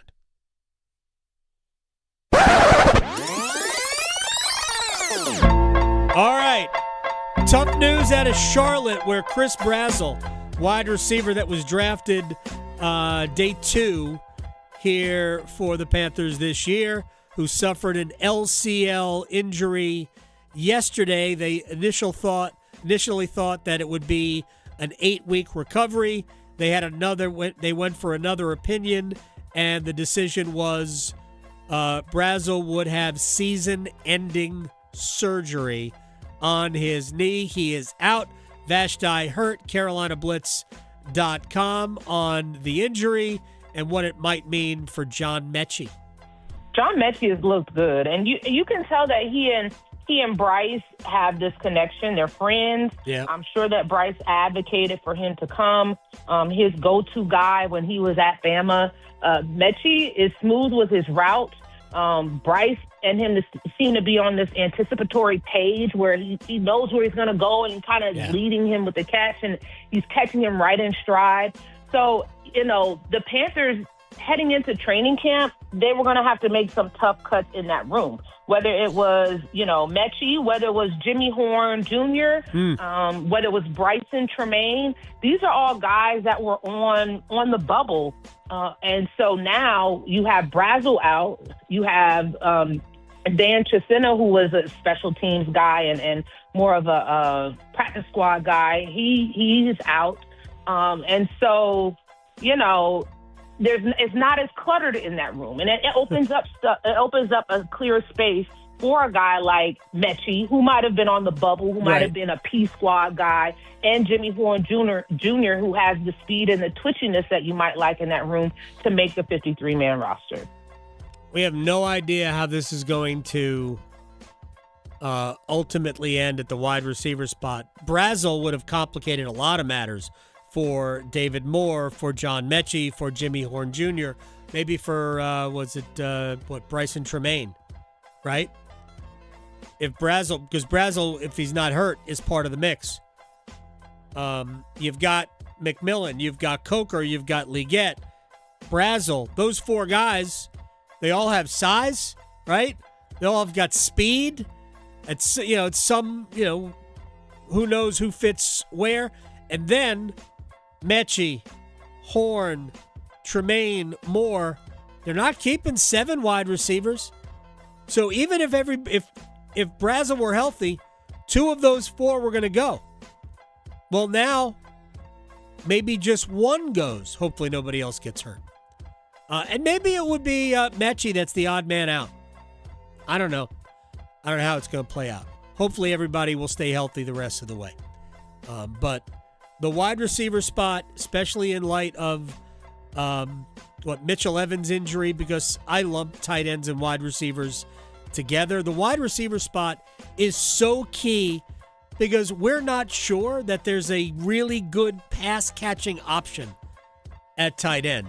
You're more of a Panthers fan than I, Max. How do you feel about JT Sanders heading into the season? I mean, I like him. He's got just some crazy athletic traits, but clearly he has not separated himself from the pack in terms of the tight end room in the opportunity that he's gotten so far. So, I mean, hopefully he can show something a little bit more. I also don't know how good he is as a run blocker. Right. And I think that's another reason why he hasn't kind of claimed that tight end 1 role and why it's been a kind of revolving door between him, Evans, and mostly Tommy Tremble. But look, he can be a weapon, I think, in the passing game, and hopefully with what's supposed to be some more aggressive play calling on offense this year, we could maybe see a little bit more of that. I would love to see a tight end really feature in the Panthers offense. The NFL has embraced the tight end more now than they did, say, 15 years ago, right? The tight ends used to be like, I'll just bring up the Mark Bavaro types. And then the Patriots started really featuring tight ends, and now we're in a tight end era where, we still have Travis Kelce hanging on, but you've got Kittles and Andrews, and there's all sorts of big, fast Bowers. Trey McBride. Just tons of quality tight ends, and the Panthers are still stuck in a bygone era where their top tight end catches. I'm going to guess here. Was it Sanders or Tremble that caught the most passes at tight end last year? It's probably Tommy Tremble, if I had to guess. 30? I really don't know. 35? Did he catch 35 balls? Checking right now. Yeah, it's Tommy Tremble, 27. Actually, Ja'Tavion Sanders had 29 catches. Yeesh. That's no good. It's too big a part of the game for you to be at that level. Well, they need to spread it around better in general, because Tetero McMillan had more than twice as many catches than anyone else on the team. Well, actually, Rico Dowdle had 39, but in terms of receivers and tight ends, he had at least more than double anybody else. Yeah, and part of that is Coker wasn't healthy for much of the season. Leggett had kind of fallen out of favor, right? They didn't have a tight end that they trusted. They weren't throwing the ball a ton. They didn't have a lot of offensive snaps. Well, I wonder, they forget about the fact they made the playoffs.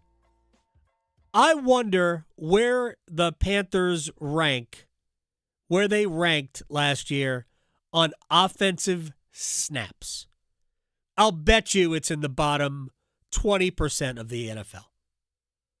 Just offensive plays run. I'll bet you it's in the bottom 20% of the league.